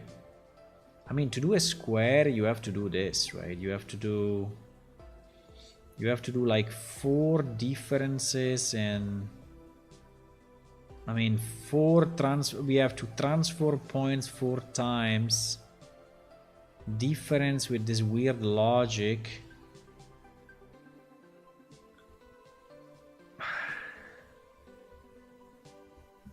I mean, okay, but if I had to build it myself, you know,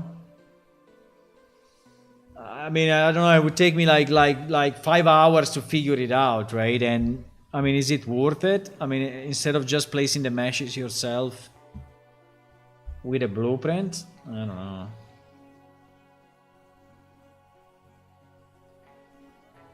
Let's say the modularity is very interesting, right? The fact that you can squeeze it, you can enlarge it or shrink it.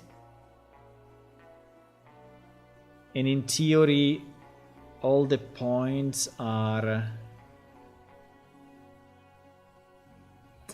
going to the right place, right? Which is similar to what we have seen in the other video, which was the spline, right? That was very, very nice, right? The dungeon, yeah. So now that we learned that, right? So this guy, I mean, probably the walls are done in the same way. And the ground is also done in the same way, I assume. That we have seen in the other video, right? So it's just rotating difference, rotating difference, rotating difference, right? Fine. The ground is probably done the same. But in addition, this guy has stuff inside, right? He has stuff inside. And yes, and when he does this, apart from the fact that this wall is completely fucked up, this wall is completely fucked up, but you see, I mean, it's not finishing correctly. And this one is a space in between, so I mean, it's working, but at the same time it's not working. I think it's nice to see, but is it really working? I mean, I think it's working probably only for square, right? Yeah, it's working only for square. So it's not working for angle. Okay, which is okay actually. So it creates the angle just to move the thing, but then it doesn't want an angle. Yeah, exactly. He doesn't want an angle, so he's always doing 90 degrees.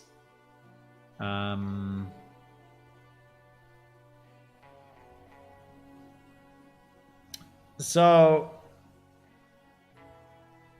but okay, so probably he has a BP. I assume that he has a BP because inside a BP he probably has two PCG, right? One for the walls and one for the inside, and is generating different points but inside the same volume, if that makes sense, right? Which I guess is possible, right? So because if I have this volume, because can I have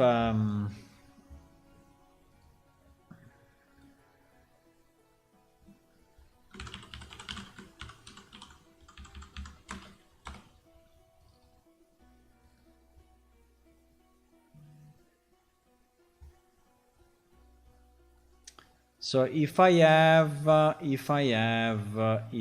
for sure I can. I assume I can.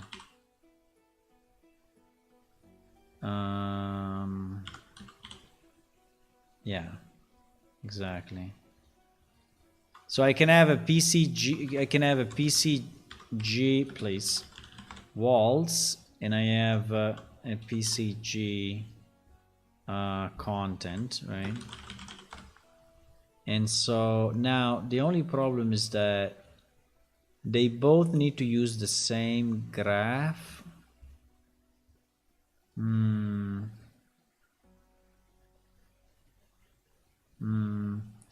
You cannot change. Well, probably you can use parameters. I see there are parameters here.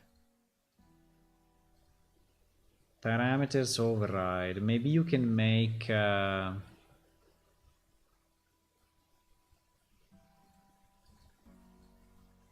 Maybe you can make the mesh parameter.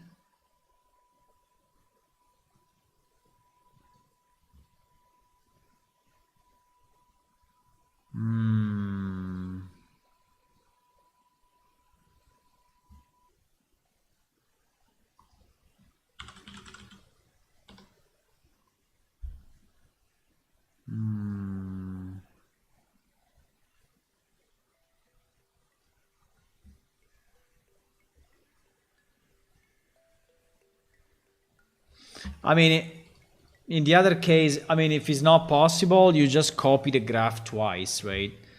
So you basically have this graph that is giving us this 9 cubes to this cube 3 by 3 by 3, right? And we just copy we just duplicate it. I assume it's possible to have parameters, but if not, you just duplicate it, you know, and here you use one with graph 1 and one with graph 2, and one is generating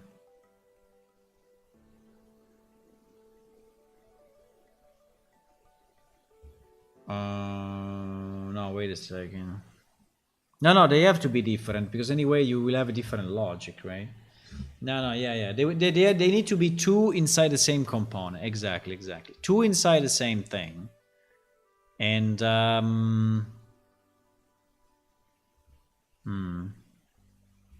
so now if I put here this, what happens?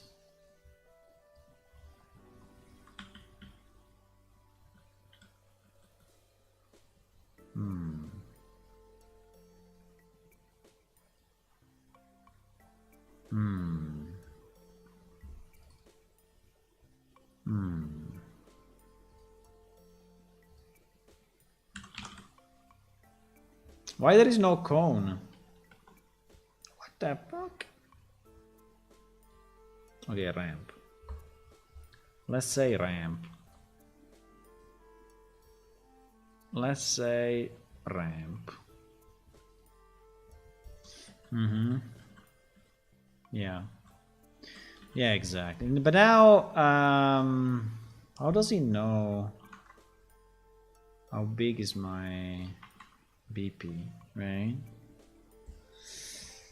How much fun you can have with a bunch of simple cubes. Yeah, exactly. Why we need all that nice graphics when you have just blue cubes? I mean, it's fantastic.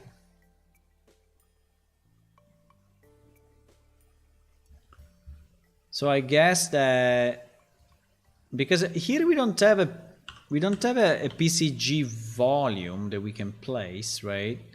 We have a PCG.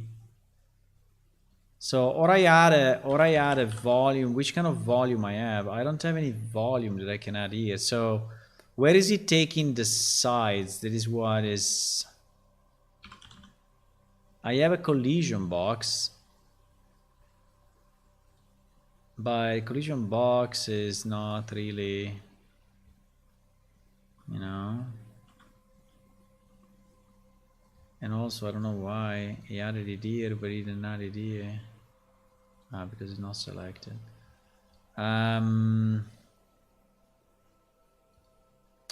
Default scene root box. So if I make this like a child of my box, no, I cannot. Okay, so my components cannot have a father. And so what?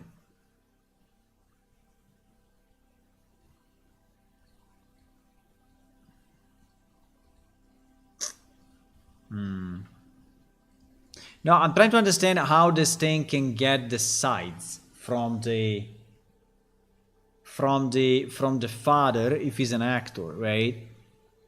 And I understand that we have get volume data, get actor data.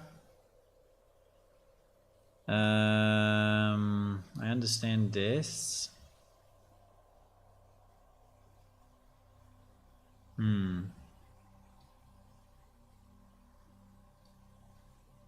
Because this is what I need, right? I need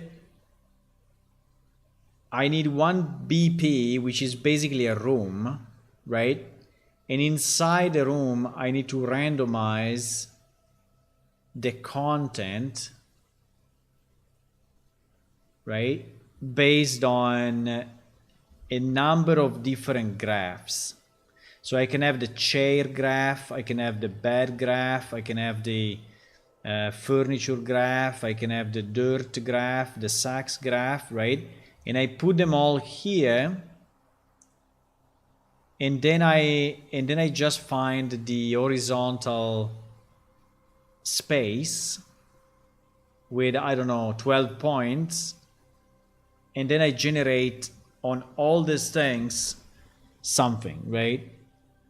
Which is what I need, which is exactly what I need. I just need to understand how the actor can be the father, right? How can the actor be the father? That's the point. How can the actor be the father?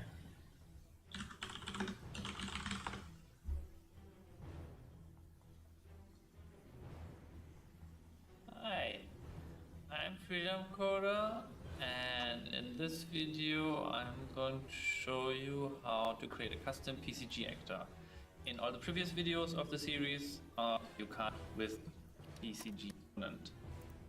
And in the component, let's create an actor, and we'll call that It's using a generic actor. PCG component. And on that PCG Fine. component, I'm gonna set this graph. Okay. Save.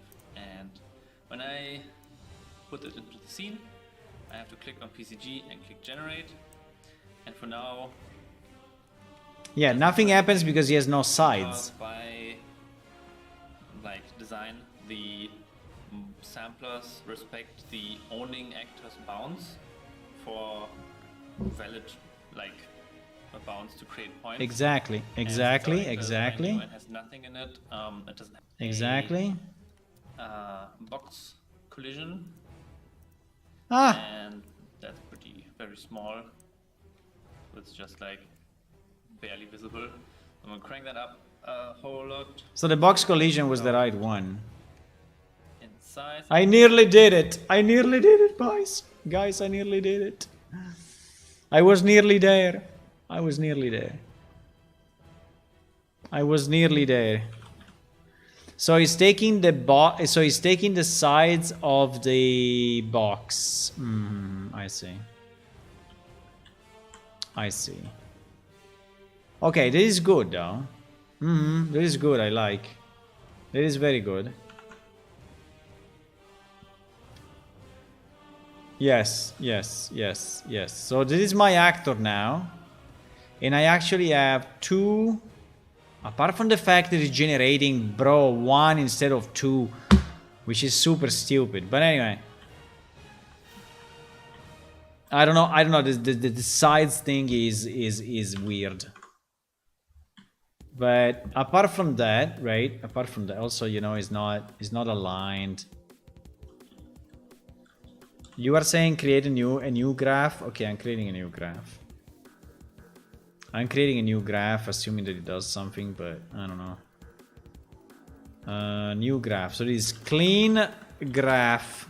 Okay? Clean graph. No input, no output. We get the data from our actor. What was the next? We volume sampler. Maybe there is a better way than volume sampler. We volume sampler. We generate points. No, the points are already there. I don't want the bound. I don't want the transform. I just want the static spawner. right? And the static pointer, I have my cube, which we said is where is here. Okay, now that we know what to do, is much easier. And then what? And then I associate my this volume to my graph, right?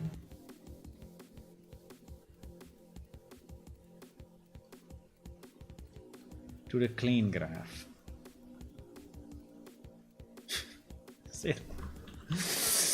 I mean, why? Why is not centered? Holy shit. Why? Why this thing is not where it should be? Why? If I do grid 100, right? There is grid of 1 meter, so I'm moving 1 meter at a time. Well, let me delete it and put it back. So it's already spawning in the right slot, right? Maybe that's make a difference. Maybe that makes a difference. I don't know. Let's see. So clean graph. Now inside of this seems is not. Now look at this, bro. I mean, what the hell? I mean, why in the world this thing should not be generated in the middle? Why? Why in the world this thing is not generated in the middle? What is there? Why? If I go here, is a bit more in the middle. No, it's always fucked up. It's always on the side in this case. Now it seems to be consistent at least. It's always in, I mean, it looks different because it's a perspective thing, but I assume that, well, I don't know, but if we go top, we will see it. Yeah, it's always the same. Okay, well, if it's always the same, okay, if it's always the same, then we are good.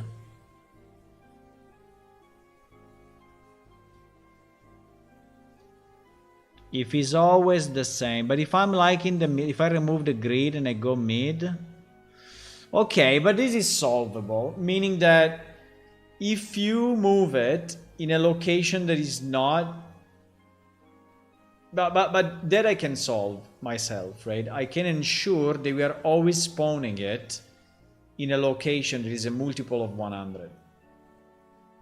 That I think I can, because for me it's just to get the entrance of the dungeon in the right spot, and then it's done, right? So if that's the problem, I think we can solve it.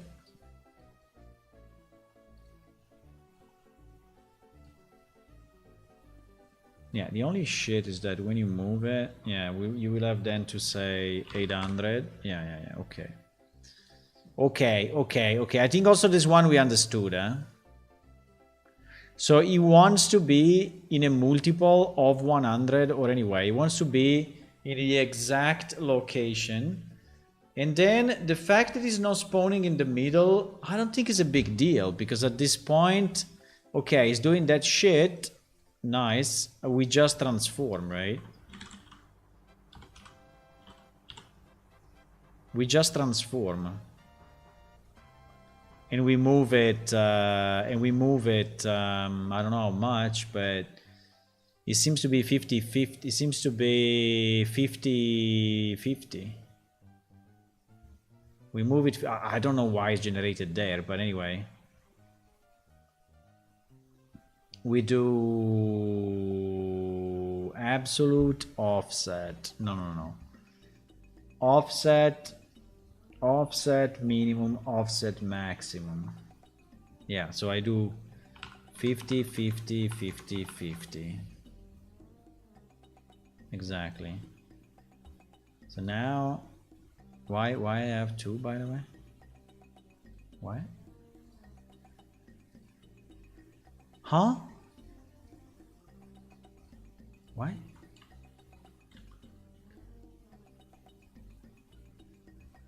What the? Offset minimum, offset maximum, 50, 50, 50, 50. And is generating it's generating double the cubes. Huh? What?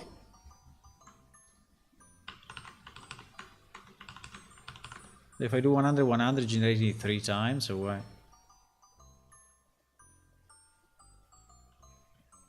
Brah. Brah. Why? Why, boys? Why? Why? What I'm not understanding, please. What I'm not understanding.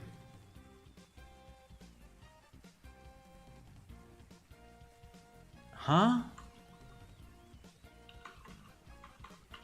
So whatever's offset you set, you get a double the geometry? Are you crazy?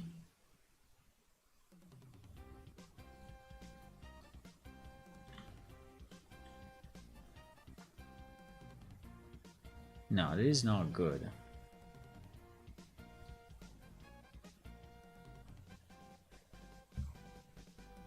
This is really not.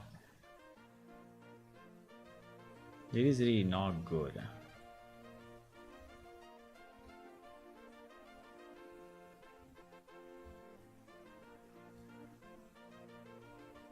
Exactly.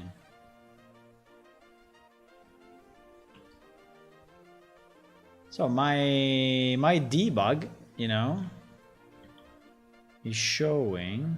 Wait.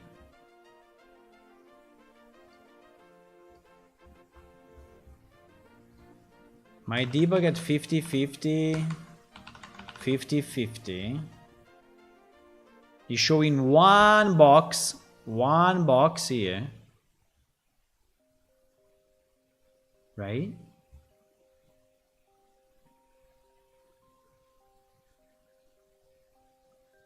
So why we're generating twice the points?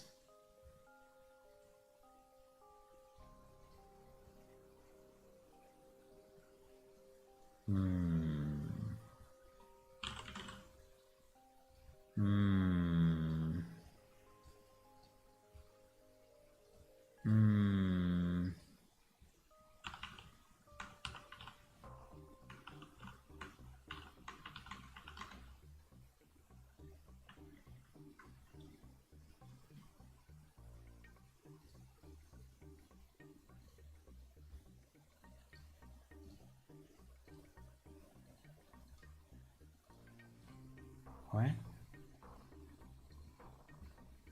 Ah, set, not scale.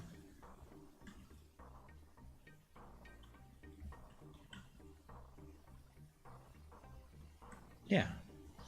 So we are generating 8 of these guys, right?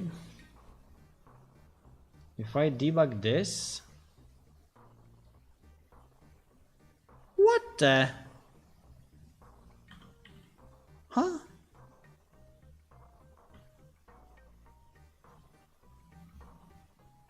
No, I don't understand.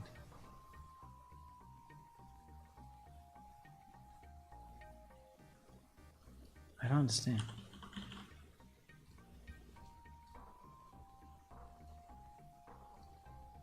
So I have my 8 points. And I apply a transformation to these points, right? That is setting the offset that much.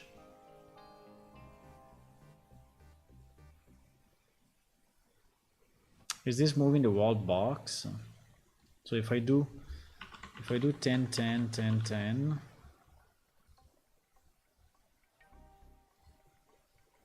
bro, it's impossible.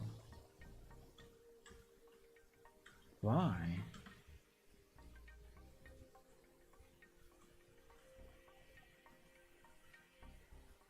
Wait a second.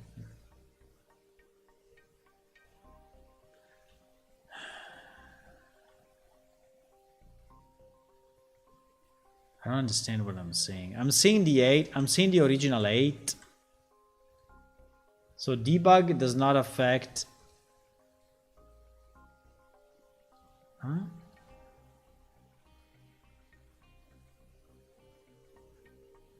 What? Yeah, exactly. Exactly. I'm just moving the... Exactly. I'm just moving the box, right? I'm just moving the points of this transformation. So it was perfectly right. 50, 50, 50, 50. But obviously you should not generate this as well, right? I mean, my static mesh spawner is only applied to this. Right? It's not applied to both.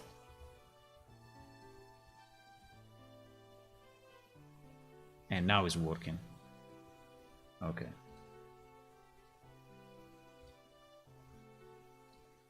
Now it's working. Before we had a double, bro. It was identical, no? Before we had a double, we had double the thingy. What is the difference? That this one was 50-50?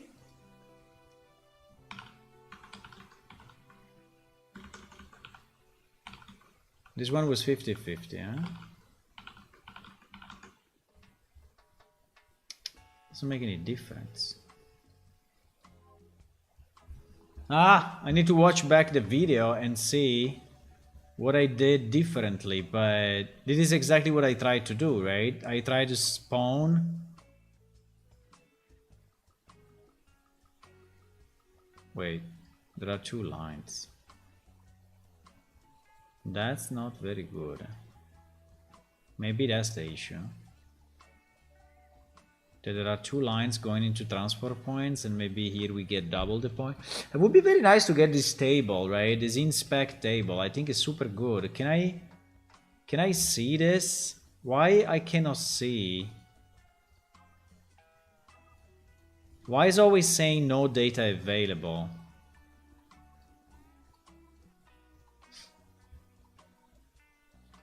Why is always saying no data available? Huh? Ah, you have to select the graph on the left. Ah, okay. Okay. We are learning here, guys. We are learning. Okay, so yeah. Should I control Z? Should I control Z my life and see if we get back to the position where we added the double box? I'm going back.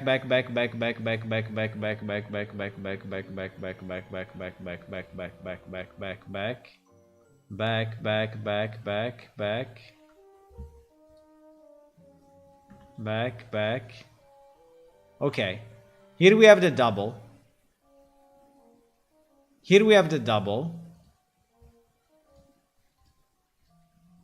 Do we have double the points?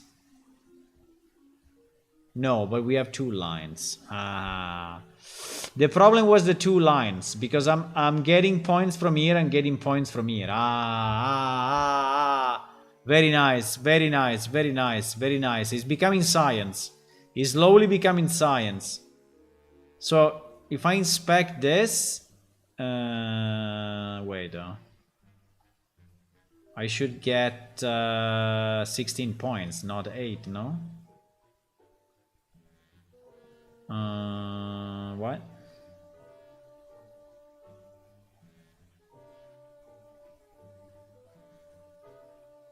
Is 8 per box, right? So I should get 16 points.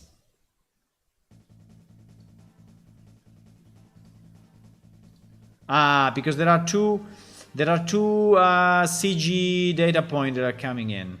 Okay, nice. So you can actually track each. Okay, perfect.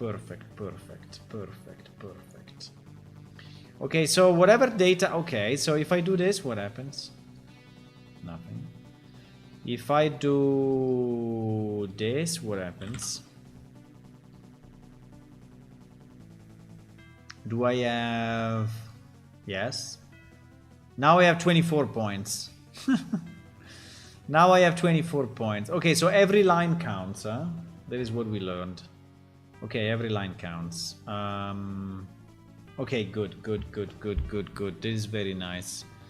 So if we do this, we have our points. I can transform them 50-50. And now I have them perfectly centered into my box. Don't ask me why originally is not, because to me it sounds stupid, but it's what it is. I don't care. So I'm going to do 50-50, and now we are perfectly centered into our freaking box. Right? So now it is perfectly centered. And it doesn't change anymore, right? As long as we keep the stick, the grid to 100. As if I change this and I move it, it will become 1, right? Exactly, you see? Exactly. So actually it is perfect science. That is super good. This is super good. Okay. It's too late, boys. Oh my god, it's super late. I have to go. Life is calling me. Fine. Okay, good. But I think we learned quite a bit. I think I should write it down somewhere, you know, on our CPG test. I think I can create a new page, right? Yeah, let's do it. Let's create a new page here and under Unreal Engine, right? And Unreal Engine programming and whatever. We put it here.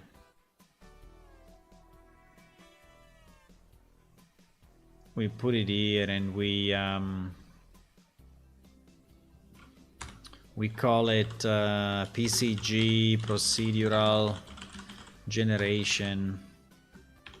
PCG Procedural Generation. And done,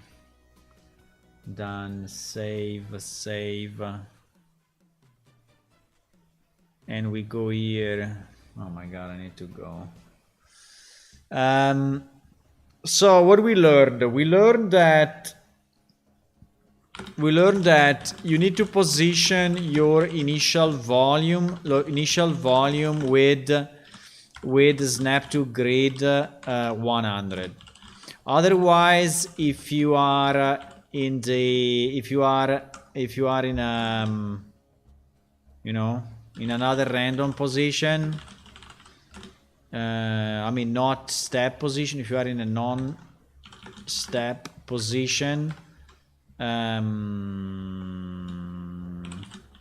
you will get a different number of points generated, right? Which is not what we want, right? We don't want to have a random number of points generated because that's bad, right? That's really bad. The second thing that we learned is that we actually need an offset, so we need to use transform point.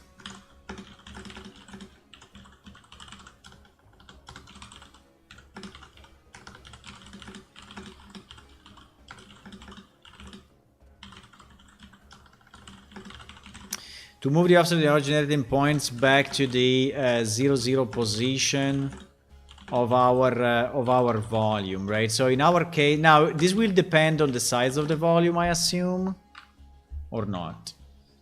Let me see. If I increase this, if I say 2, what happens? Fantastic. It's perfectly centered. Fantastic. So yeah, it's always 50-50 compared to the mid. I don't know why. I mean, why is not correct from the beginning? But anyway, who cares? What is our volume? In our example, we had to use 50-50-50 as both mean and max offset, right?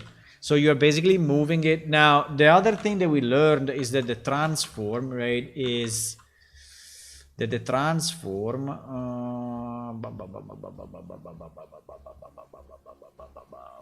no, the transform, no. What was it? No, it's not the transform, something else. It was the bounce. No, but the bounce, I don't think we should use it. The bounce, I think, is not needed. At least for what I see now. I don't need it. And then we use it. So basically we use, yeah, so we go so in the chart, yeah, in the chart we use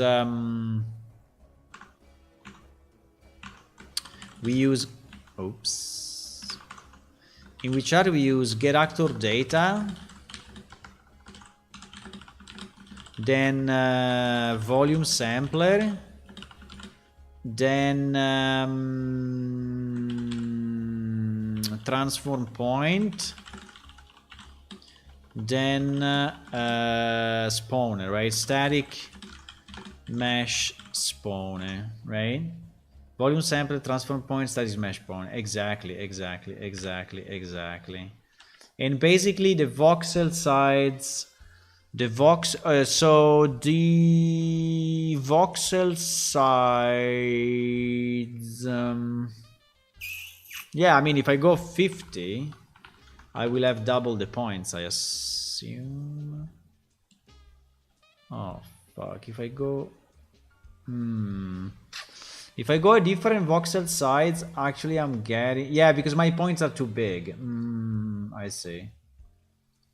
Because my points are too big. And so, or I change the bounds, or they stay at... Yeah, or they stay at 100. Yeah, I understand. I understand. Okay, that's kind of cool. If I click on unbounded, I think it would just fill the wall level and crash. I don't know. No, it doesn't. Okay, good. So we use this. So our volume sampler uses 100 for voxel sides, right? Yeah.